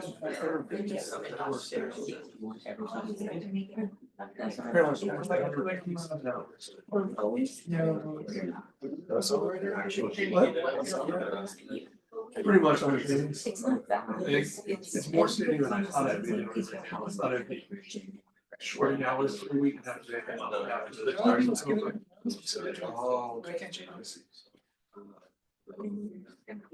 So I don't have time to learn.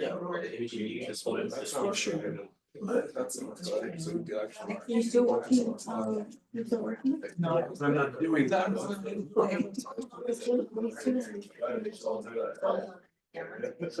Yeah, so we're working 11 hours on Friday. Nobody will work with that schedule.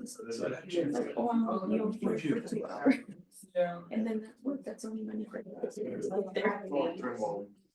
No, I might do that for the last 3. You know, the always. Reach out to college and make something. I can send you. Oh. Yeah, Thanksgiving weekend. If you don't have one. So a lot of people share their news about my cake. Okay, now that we want to eat the cake in front of you. You're on the cake. You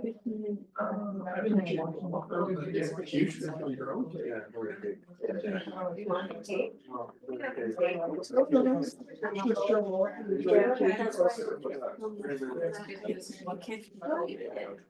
Dude, go get that, little kid in that. That's what they are. Do you want to do like a one-on-one with him? I mean, they could do it.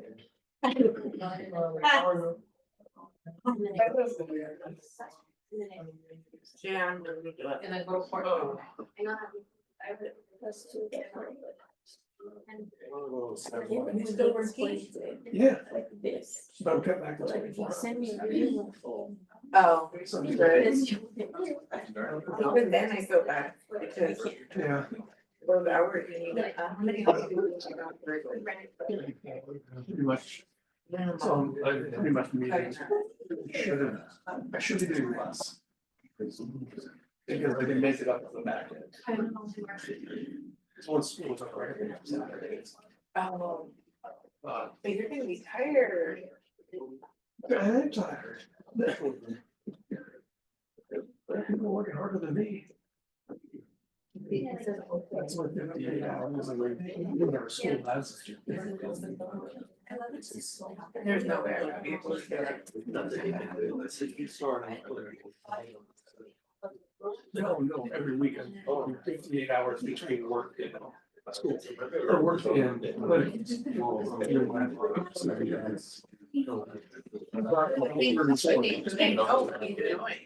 Yeah, I did about 34 hours a week, which is the appropriate pace.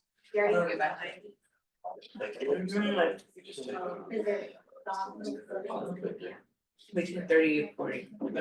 Which is where you should be, like. Obviously Thanksgiving, I was just when I was there, they closed down. It's just gas. Yeah, and it's 25 hours.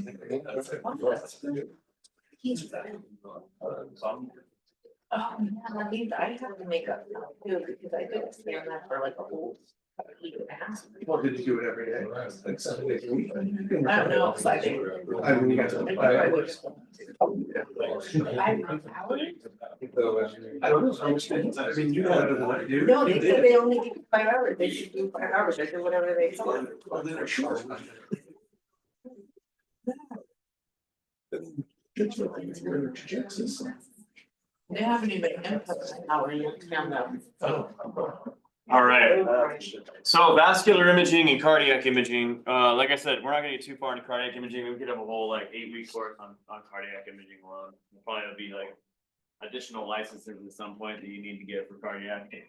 But you can just have a basic understanding of it, and vascular imaging as well, so. Black blood imaging, we talked about this earlier, based on the time of flight phenomenon, right, the high velocity signal loss, yeah. Recording. I think so. Maybe not, just wanted to try.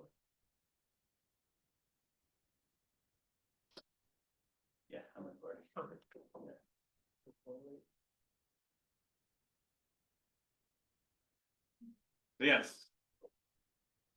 Because of the time of flight phenomenon, we can get black blood if we're using any sort of fast spin echo sequence or a spin echo sequence, right? Anything where we have RF refocusing, correct?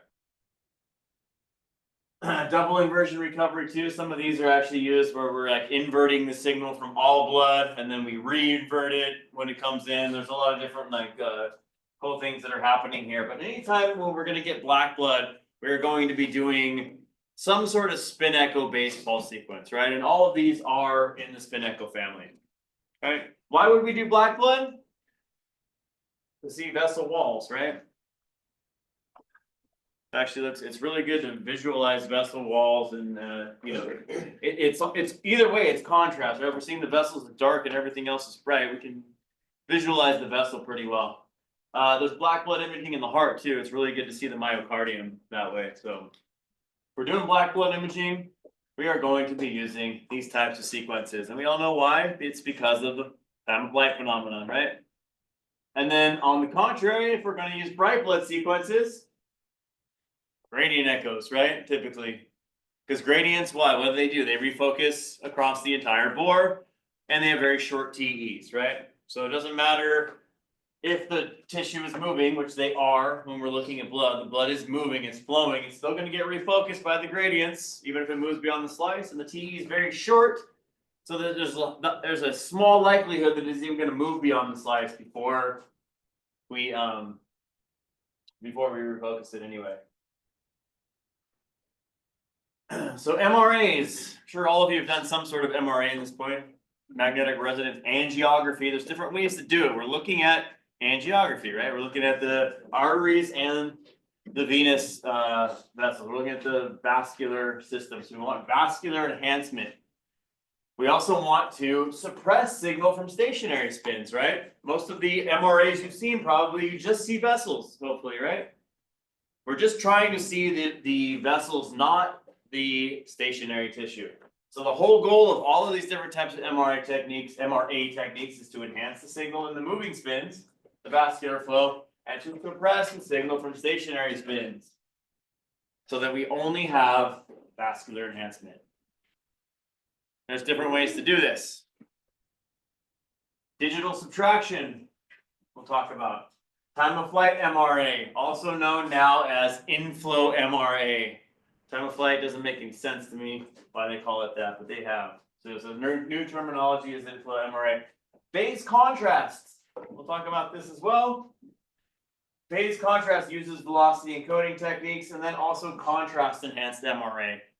Has anyone used any of these so far? You've seen them? What have you seen?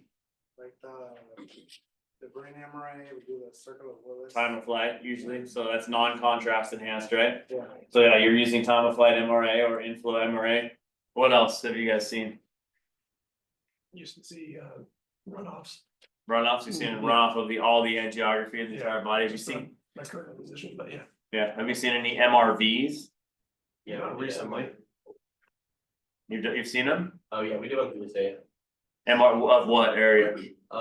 Brain or neck area? Brain and neck. Are you using contrast enhanced MRV or no? No, the doctor didn't do contrast. I don't think you normally do, right? So no, you can, but yeah, you're probably using, the reason I'm asking is because you're probably using phase contrast. It works really well for MRV in the brain. So we'll talk about all these different types of techniques. And then, you know, contrast MRI, if you're doing a runoff, you're actually injecting gadolinium into the person and you're imaging the vessels with gadolinium in there, making them look brighter than they normally would. So digital subtraction, what is this?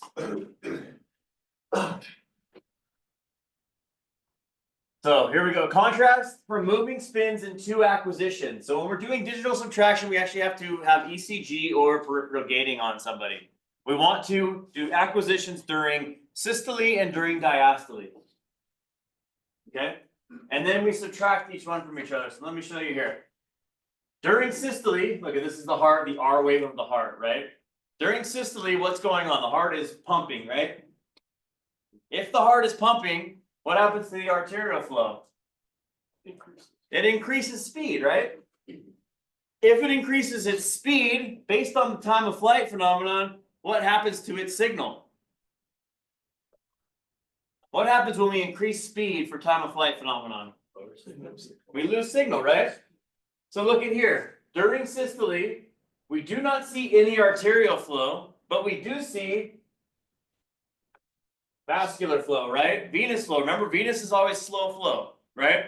So if we are taking images during systole, that venous flow doesn't change, but the arterial flow does. And if the arterial flow is fast, remember, time of flight, it's going to get excited but not refocus. It's going to move beyond, right? So our images coming out in systole will look like this. We will see venous vasculature only. We will also see all other stationary tissue as well, right? Then we will take another picture during diastole. During diastole, what happens to arterial flow? Slows down. It's pulsatile flow, right? Speeds up during systole, during diastole, slows down. Right? At that point, its time of flight phenomenon, it's a high velocity signal loss goes away. So the images we see here now are all of the stationary tissue, the venous vasculature, and the arterial vasculature because it is slowed down. If we are only collecting echoes during diastole, right? And then we do a subtraction. If I take this and I subtract this, so actually it should be a minus and then a plus right here, because we're actually subtracting this from this. What do I end up with? The difference. And what's the difference? The difference is just the arterial flow. So all background tissue, all stationary tissue goes away. This looks like it's probably at the aortic bifurcation, right? So these are the iliac arteries, right? Whatever. So we're seeing just the arterial flow left because all of the stationary tissues, so the legs, all the normal tissue that's not moving gets subtracted out. The venous vasculature, because it's in both, gets subtracted out, and we only end up with the difference. Pretty cool, huh? Brilliant. People are brilliant. Wish I was this smart. The arteries are demonstrated. That's digital subtraction. There's different forms of it. This is just the basic idea of what's going on. There's other things happening in here. There's probably a lot of balanced gradients happening so that nothing dephases, right? That's moving so that we get you know, good pictures of the actual flow. So that is digital subtraction. Time of flight inflow MRA relies on entry slice phenomenon for high signal in vessels, right? Remember, entry slice, we said before, entry slice phenomenon is going to saturate the stationary tissue with a short TR. What is the other tissue that's flowing in? The blood, right? And what do we call that? Fresh, right? It is fresh, right? We also must consider some time of flight flow related enhancement things as well, right? We need to make sure that the blood is going to look bright and get excited and refocused. So we're probably going to use a gradient echo sequence, which we do. Has anyone run their time of flights before? Those are loud gradient echo sequences. You're definitely doing gradient echo. Gradient echo sequences is a short TE and volume refocusing. What does volume refocusing mean?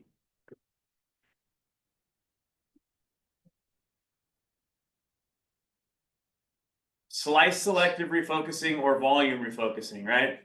Gradient echoes have volume refocusing. Why? Because the gradient works across the entire volume of the bore, right? It's not slice select. The gradients don't work on individual slices. They work across the whole bore, right? So let's say gradient sequences have a short T and the whole volume is refocused.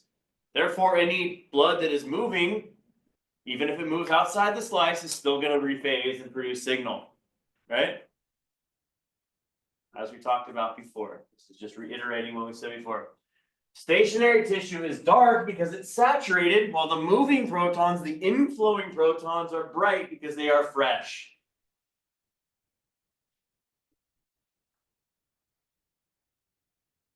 Does that look familiar? This is a MIP. This is a maximum intensity projection. This is done slice by slice typically. Right? Each slice. And then it is all projected together into one plane, so it has a three-dimensional look. You can see 3 Tesla versus 1.5, we have a lot better resolution here, because we have more signal to deal with, right? But they both are, these are both MIPS, this is a circle of Willis, here's your basilar artery. Turning into your posterior, and then your internal carotids coming up, becoming your internal cerebral artery.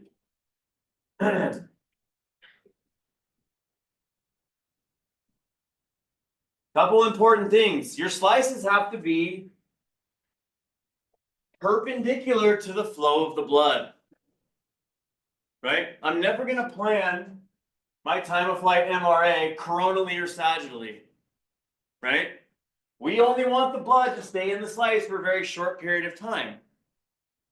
What happens if it stays in the slice for too long? It gets saturated, as you can see by this vessel right here moving in the plane. It stays in there for a long period of time. We get TR after TR. It starts to become saturated. So you can see what the MIP looks like. See how the blood just disappears right here? Because it becomes saturated, because it stays in the slice for a long period of time. It doesn't move along, it becomes unfresh, it becomes saturated, right? So it's very important when you're prescribing time of flight that you prescribe perpendicular to the flow. If I'm gonna do time of flight through my renal arteries, I'm gonna prescribe sagittal or like a coronal sagittal oblique, right? Not gonna do it axially because my renal arteries flow in that direction. It's gonna just become saturated immediately, right? And you can see right here that saturation effect. This almost looks like it could be stenosis or some sort of pathology, right? What that is the fact that the vessels are flowing in plane for a long period of time, and the flow is probably pretty slow. It's probably an older person. Flow is not as fast, so those protons become saturated quicker.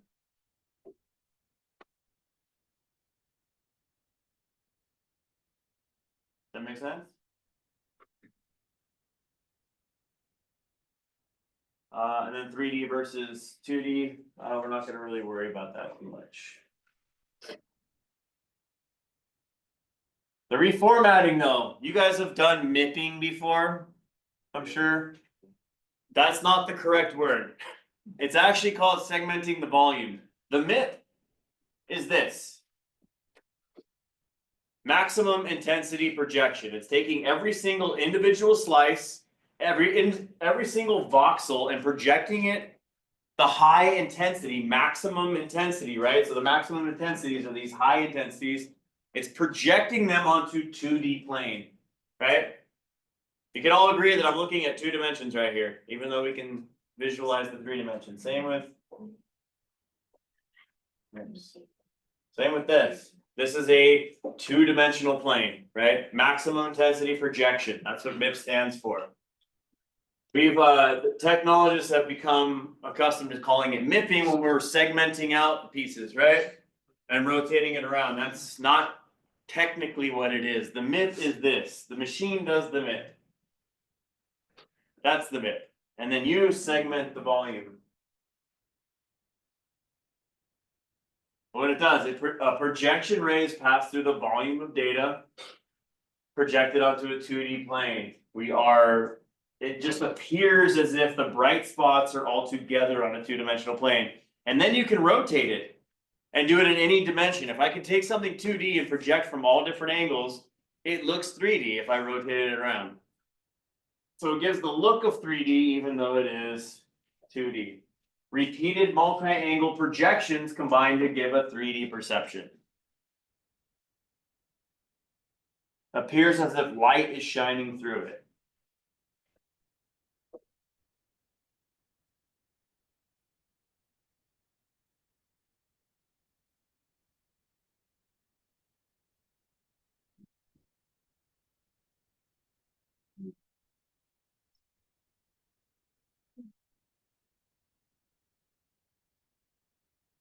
Let's do contrast enhanced first. I'll go back to phase contrast. Contrast enhanced MRA.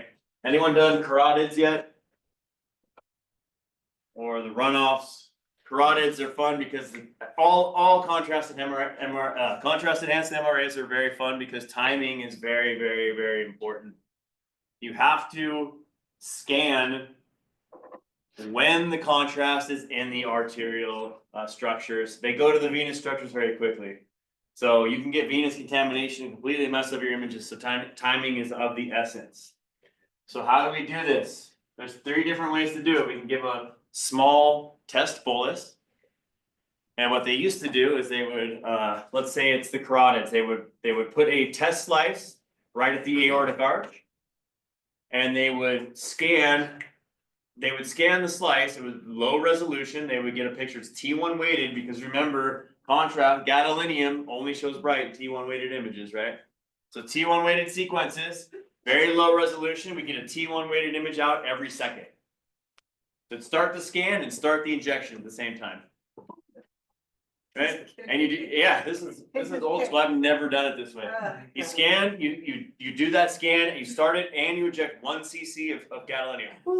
And then you go back later after about a minute and you look at those pictures, right? When does that aorta start to brighten up? Yeah, the arterial and the venous phase. They do that at your work? Yeah, That's it depends on what machine we have, but that's what I was talking about when we're doing the. Like the MRCPs and everything else, that only does one, but when we're doing the.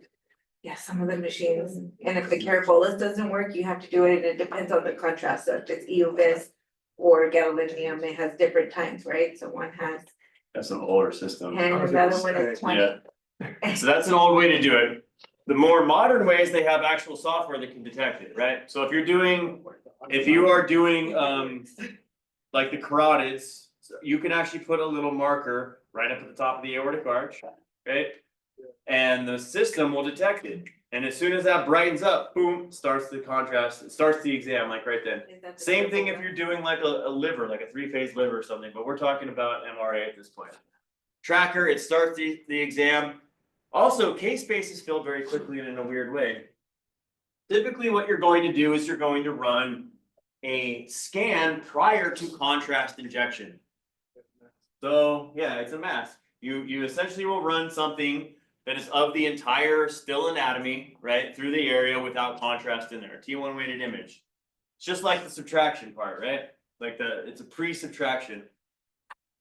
Then you will scan again, right? And what's gonna happen is typically from the mask, we're going to take case space and fill a whole bunch of case spaces. We're gonna duplicate case space from the mask.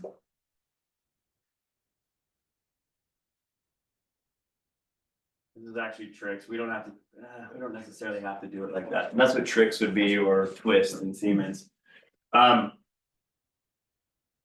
then going to take all of these different lines of case space and we're just gonna take out the center. All right. So we have case space filled, except for the center.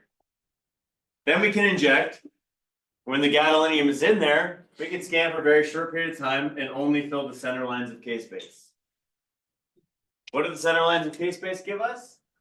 Contrast information, right? The rest of it doesn't matter. So it doesn't matter where the gadolinium is, or you can just borrow from the mask because nothing changed in between pre and post, except for the fact that the contrast changed, right? So all I need to do is fill those inner lines of case space, the rest of it doesn't matter. So you get very high temporal resolution by borrowing from your mask, borrowing case space from your mask. So those are some tricks to do it. So anyway, yes, you scan something beforehand, and these are 3D and they're rapid scan, they're rapid image. We have to collect data very quickly, and we have to fill case space properly. Inject the bolus, hand time, we gotta estimate the time, we have to track it. Another way to do it is also fluoro triggering. Has anyone seen fluoro triggering? We're using EPI sequences to where you're seeing basically it's a low resolution image, but you see it in real time. So you track it right in, it's like a 2D image right through the aortic arch, and you'll watch it, and you'll inject, and you'll see the contrast going to the right side of the heart. See it go to the lungs, see it go to the left side of the heart, see it go out to the arch, and immediately right then, that's when you start your scan, because that's how you know that it's in the carotids at that point, or it will be right afterwards. When you're watching it on the viewer, is that what you're talking about? Yeah, Yeah. it's called fluoro triggering. Yeah. Yep. That one's fun, always gets my heart going. Yeah. Am I seeing it right? Oh, there it is. Like, You messed that we're up, waiting you're, for it to get a little better. yeah.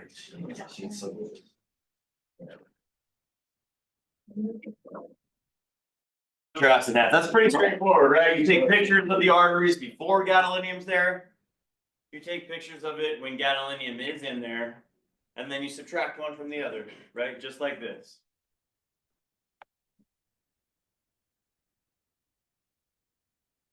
Right? Except for instead of it being diastole and systole, the gadolinium is now in here. And you take this one and subtract the mass from it just to see the gadolinium enhanced arteries.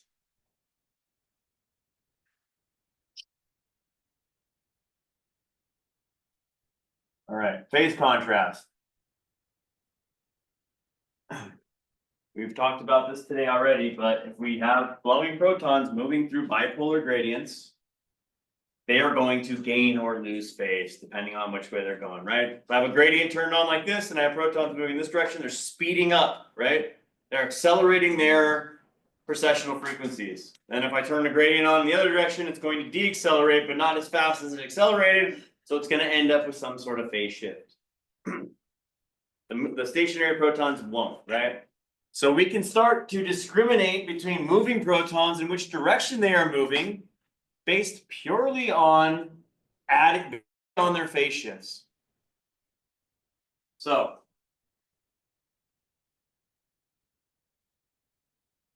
I don't read any of this, just listen to what I'm saying. So here we go. Stationary spins, right? We turn on the first lobe of the gradient, it gains phase. Moving proton, flowing spin will also start gaining phase. It's going to keep moving, right? We put on the second lobe, which is going to bring the proton back into phase. But the moving proton is going to go into a weaker area, so it is not going to lose as much phase. So when we are done applying this bipolar gradient, we are going to have the flowing protons with a different phase shift than the stationary protons are, right? And the faster the protons are moving, the more phase they are going to gain. So if I have flowing protons down here moving even quicker, after this bipolar gradient was applied, we would have even more of a phase shift, right? And even faster, we would have more of a phase shift. So we can start to tell the differences in speed of flowing protons based on how much phase they gain or lost after we apply a bipolar gradient. Right? So what happens in phase contrast? We excite the protons, we turn on bipolar gradients in each direction, and we look at different amounts of phase shift. Protons moving in one direction at a particular speed are going to gain a certain amount of phase. If we have protons moving in this direction, they would gain the opposite amount of phase. So we can start to even tell direction of flow based on pure phase shifts and how that echo is formed due to the phase shifts that occurred.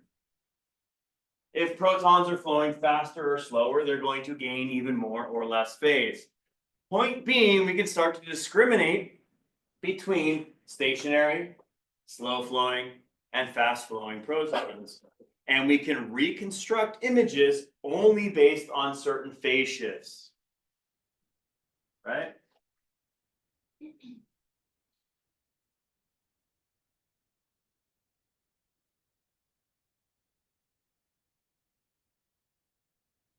So bipolar gradient.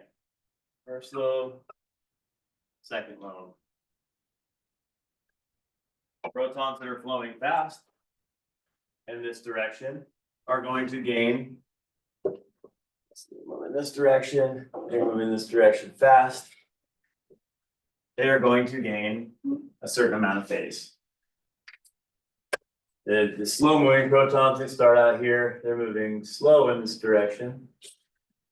At the end, they're going to gain only this amount of phase. Stationary protons, through a bipolar gradient, aren't going to gain any phase, right? And that is moving in this direction. if the protons were moving in this direction, obviously stationary would be exactly the same. The protons moving in this direction, fast, would end up with this phase shift. And the ones moving slow in this direction would end up with this phase shift, right? Think about blood flow. Arteries and veins, they flow at different speeds and directions, right? This is very powerful. By doing this, we can tell where the protons are going and which direction they're moving in and how fast they are, right? So we can start to reconstruct data based purely on speed and direction of flow. So I can say, I only want to see slow flow that is moving from left to right. And we can program that in there, have the scan run, and it will only reconstruct venous flow, slow flow to the right? Or we can say, I want to see fast flow to the left, arterial flow to the left, because we know that flowing in this direction at a fast rate is going to create this amount of phase shift after we flow through these bipolar gradients. Point being, we can just see slow flow, fast flow, flow in either direction. We can do venous MRAs, we can do arterial MRAs, and it's all based on the differences in phase shift because flowing protons are going to either gain or lose phase as they are moving through gradients. These sequences take a long time because we have to apply bipolar gradients in all three directions, because typically we don't have one direction of flow, right? If I want an MRA of the brain, there are many directions of flow, correct? So we want to apply the gradients in all directions so we can have it flow sensitive in all directions.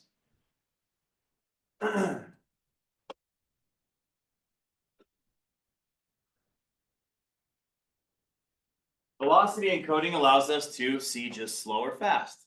I could put, there is a parameter in there called the VANC or velocity encoding, and you can literally program in, I want to see protons flowing at 10 centimeters per second.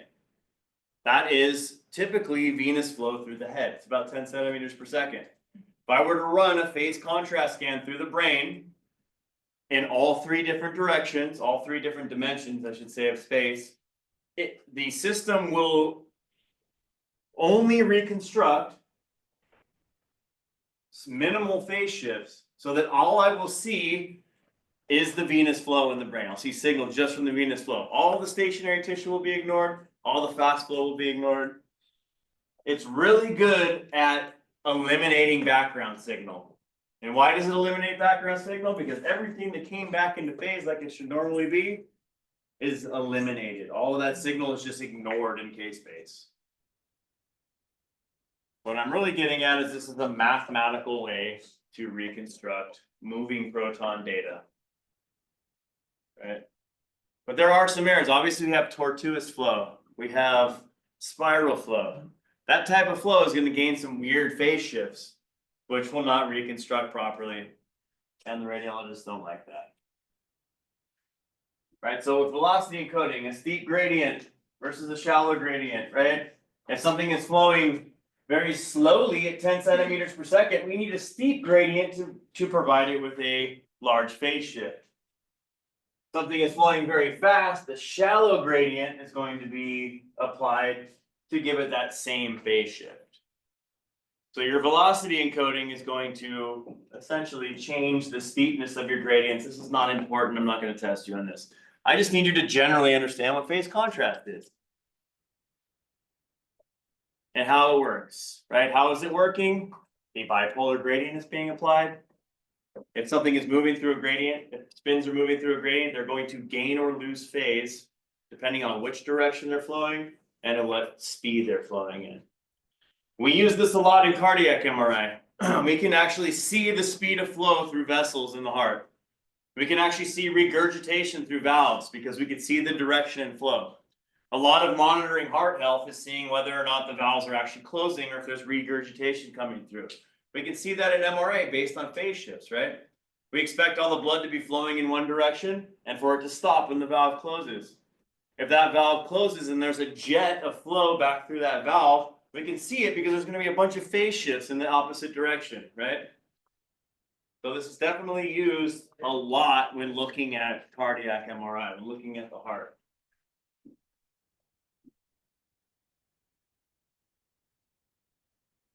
So like I said, evaluate flow, velocity, and direction. It's similar to ultrasound Doppler. And we're looking at echocardiograms of the heart. We can see Doppler flow, right? I don't want to get into the physics of Doppler because no one's listening anymore anyway. But if you were, you could see like we use Doppler to look at clouds moving around essentially, right? You can see that we're sending in waves, and if something's coming closer to you, its wavelength shortens. If it's moving away from you, the wavelength increases. MRI is different. We're changing phase shifts depending upon, or we're having more or less phase shifts in different directions depending on the direction and speed of flow.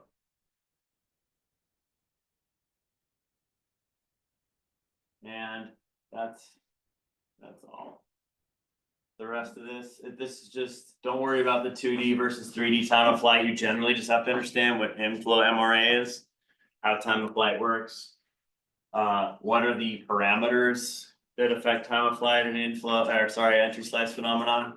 The different 4 or 5 different types of MRA that we talked about. So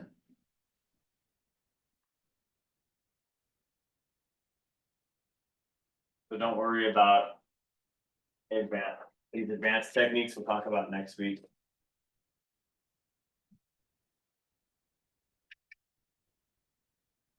We'll talk about all of that next week. Last few things I needed to know about cardiac gating.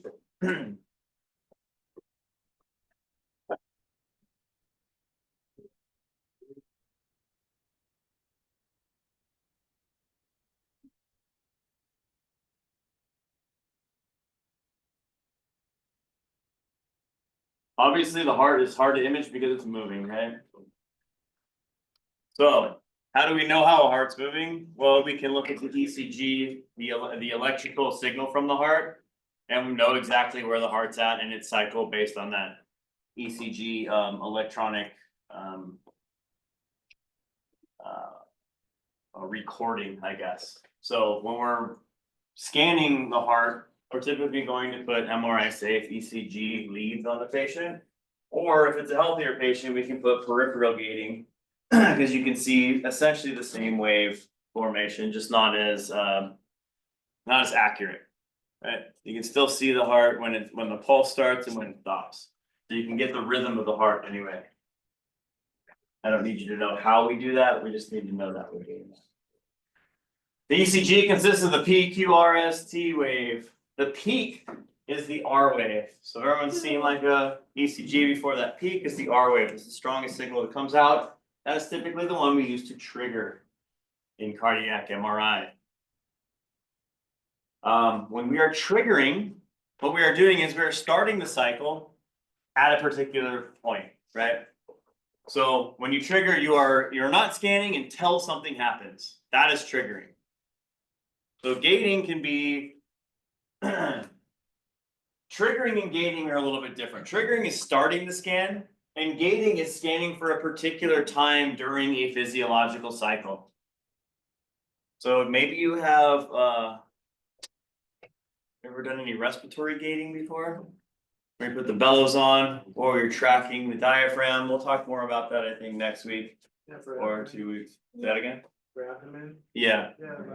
Yeah. So not necessarily breath hold, but like, have you ever done an MRCP yet? Yes. The 3D MRCPs, you're typically using bellows or you're tracking with the diaphragm with software. What's happening is you are triggering at a certain part of the cycle. Typically when the person blows out their air, you're triggering when the diaphragm hits a certain spot. That starts the data collection. And then you collect for a certain period of time. And then it stops. That is your gating. Gating is how long you are scanning during that physiological cycle. You think about somebody breathing, right? They breathe out, start, and then stop after a certain time because they're going to start breathing in again, right? Same with the heart. It's going to beat, and then there's a little pause, right? It goes doo doo, and then it sits there. Boom, boom, start, and then stop. before it goes again, right? So you have a little window where you are scanning. That window is called gating, or scanning for a certain period of time is gating. With the heart, we trigger off the R wave, that's when we start the gating process, and then the gating is how long we scan. Okay? So what do we trigger off of? The R wave. Also, prospective gating. This is when we start to scan and then stop it based on when the R to R interval are, right? So the R starts, we say we want to scan for maybe 40% of the cycle, and then we stop. We have a window where we're going to wait because the heart might speed up or slow down, so we don't collect data that we don't need, and then we're going to start the whole thing again. Okay? Retrospective gating is a little bit different. We'll talk about this in just a second. Don't worry about any of this effective TR. This is just showing you that different R to R waves and how it might affect your TR, right? If we're triggering off the R wave, depending on how fast the heartbeat is, if we keep triggering off that, that's going to affect our TR, make it shorter, right? Unless we skip beats and things like that. Well, it's saying don't worry about it. I'm not going to test you on any of it. I'm going to test you on how do we trigger? We trigger off the R wave. What is prospective gating? It's starting with the R, scanning for a little bit, and then stopping until we have to start it again. Don't worry about the trigger delay, trigger window.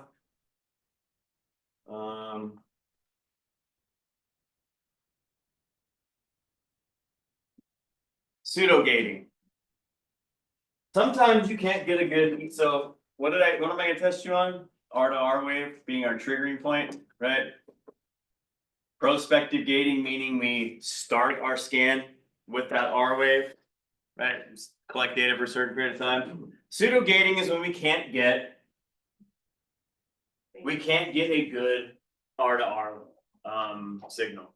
Because some people are so compromised that you cannot get a good ECG signal off of them.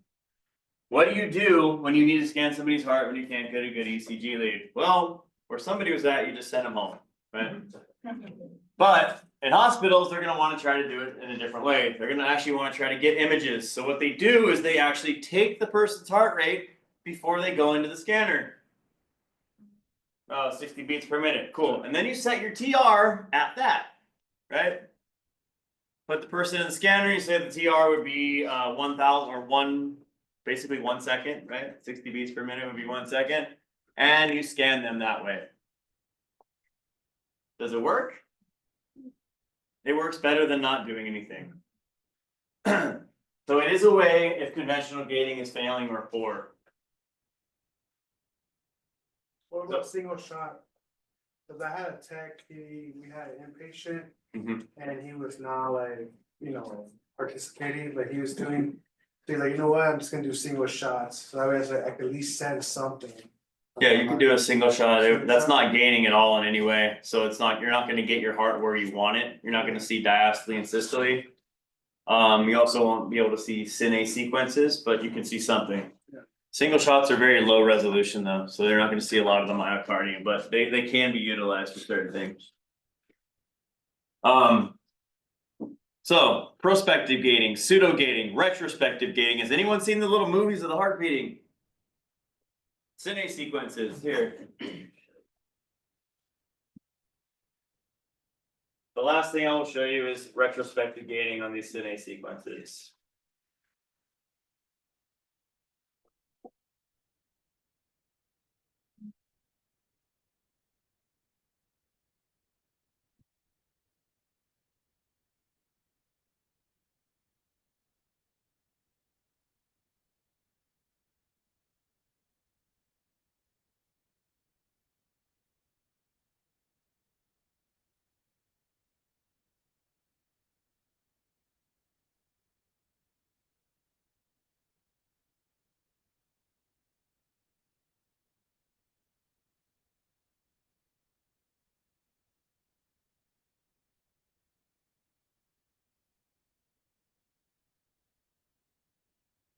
So we know that the symptoms of heart failure could be a little different depending on which side of the heart we're talking about. We're gonna talk about the right side, and we're talking about the side that deals with the blood that's just being used by the body. And so it has less oxygen, or we call it deoxygen. Come on. So this blood comes to the right side and then it comes to the lungs where it can get more oxygen and it reoxygenates. That's not what I searched If we have for. the right sided heart failure,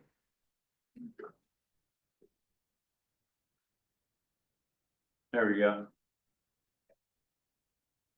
That is a cine sequence right there. You can see it's pointing at the aortic valve, the trileaflet valve. But that's MRI, that is motion, right? The little movies. How do we do this?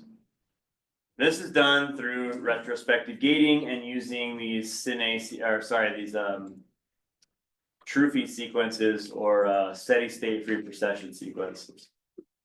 In this presentation, I will cover basics of cardiac. I just wanted to see. Anyway, everyone, hopefully you've seen that before. Are any of you doing cardiac MRI at the sites you're at? Just in one. Yeah, they're rare Yeah. and not a lot of techs can do them. But it's an awesome technique. This is how it works.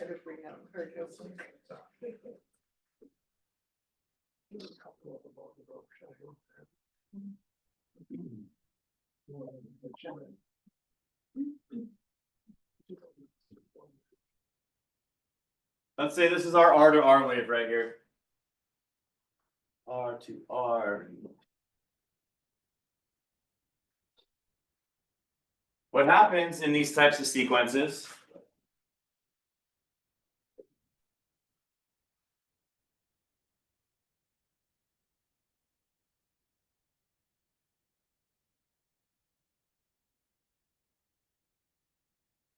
What happens is we're gonna record that R to R wave. These cine sequences, we're gonna have a certain amount of frames. Obviously, if it's a movie, there has to be frames, right? Anything to move, it's a bunch of still images that you see change slowly over time. Then we'll create a flip book in their notebooks before you see a little running man or whatever, right? They're a bunch of still images. And that's how movies work, right? So the same thing with MRI, we have a certain amount of frames. Typically, it's gonna be anywhere between 20 to 30 frames in a given series, right? And those play back to back, basically in a loop to make it look like the heart's beating. So that image that you just saw, that's what it was. It was probably about 30 frames. They were just being played in the loop, right? So each of those 30 frames is a still image. Every still image has K space, right? So we have 30 K spaces. I'm not gonna do 30, I'm gonna just put like, maybe like 29. Yeah, I'll draw 29 and then down here. I'll just draw 10, so I can illustrate my point. So there are in the sequence, there's gonna show you how many frames do you want, right? About 30 frames. And then I have to fill each one of these with however many lines of K space to get the resolution that I need, right? So whatever my phase matrix is, let's say it's 192, that means I have to collect 192 echoes for each one of these frames, right? How do we do that when the heart's beating? Well, this is what we do. We start the scan. We say, we have an ECG lead on, right? So the machine knows it's recording the R to R interval, and it is documenting it during the sequence. Once again, what are we talking about? We're talking about cine sequences, but we're talking about retrospective gating. Okay? Write that down. Retrospective gating is important. What does retrospective mean? It means going back in the past, right? The gate. Remember prospective gating, we would start on the R wave and we would gate then, right? We'd scan for a certain period of time, collect data then. This is going back. So think about how this works. And then the last one was pseudo gating, right? Those fake gating. Pseudo means fake, right? So we put them in there, we take the R to R before we put them in, set our TR and we go in. This is retrospective gating. Retro. So what we're gonna do is tell the patient to take a breath in, hold it. We're gonna start the scan. Wherever we started, we're gonna start collecting data. Echoes very quickly. These are gradient echo sequences.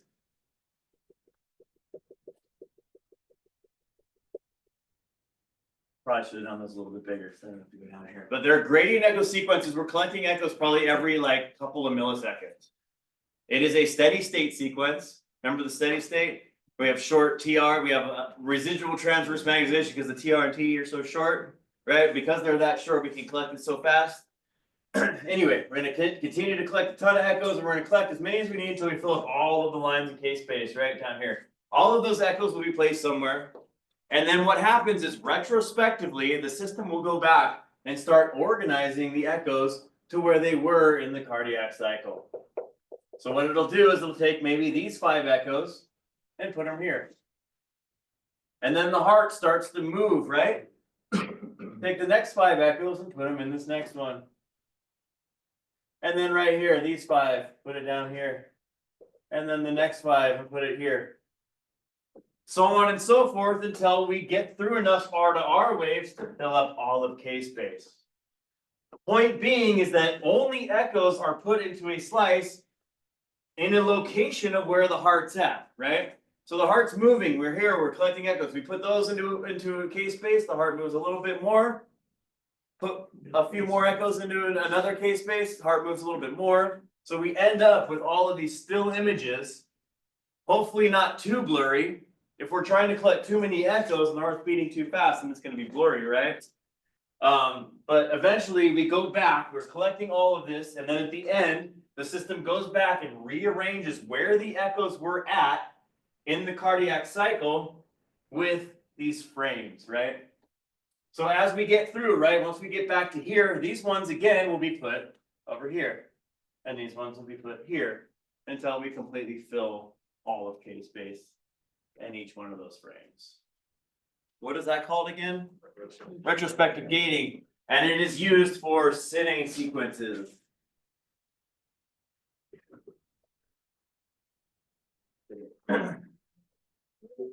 Cine, like movie, cinema.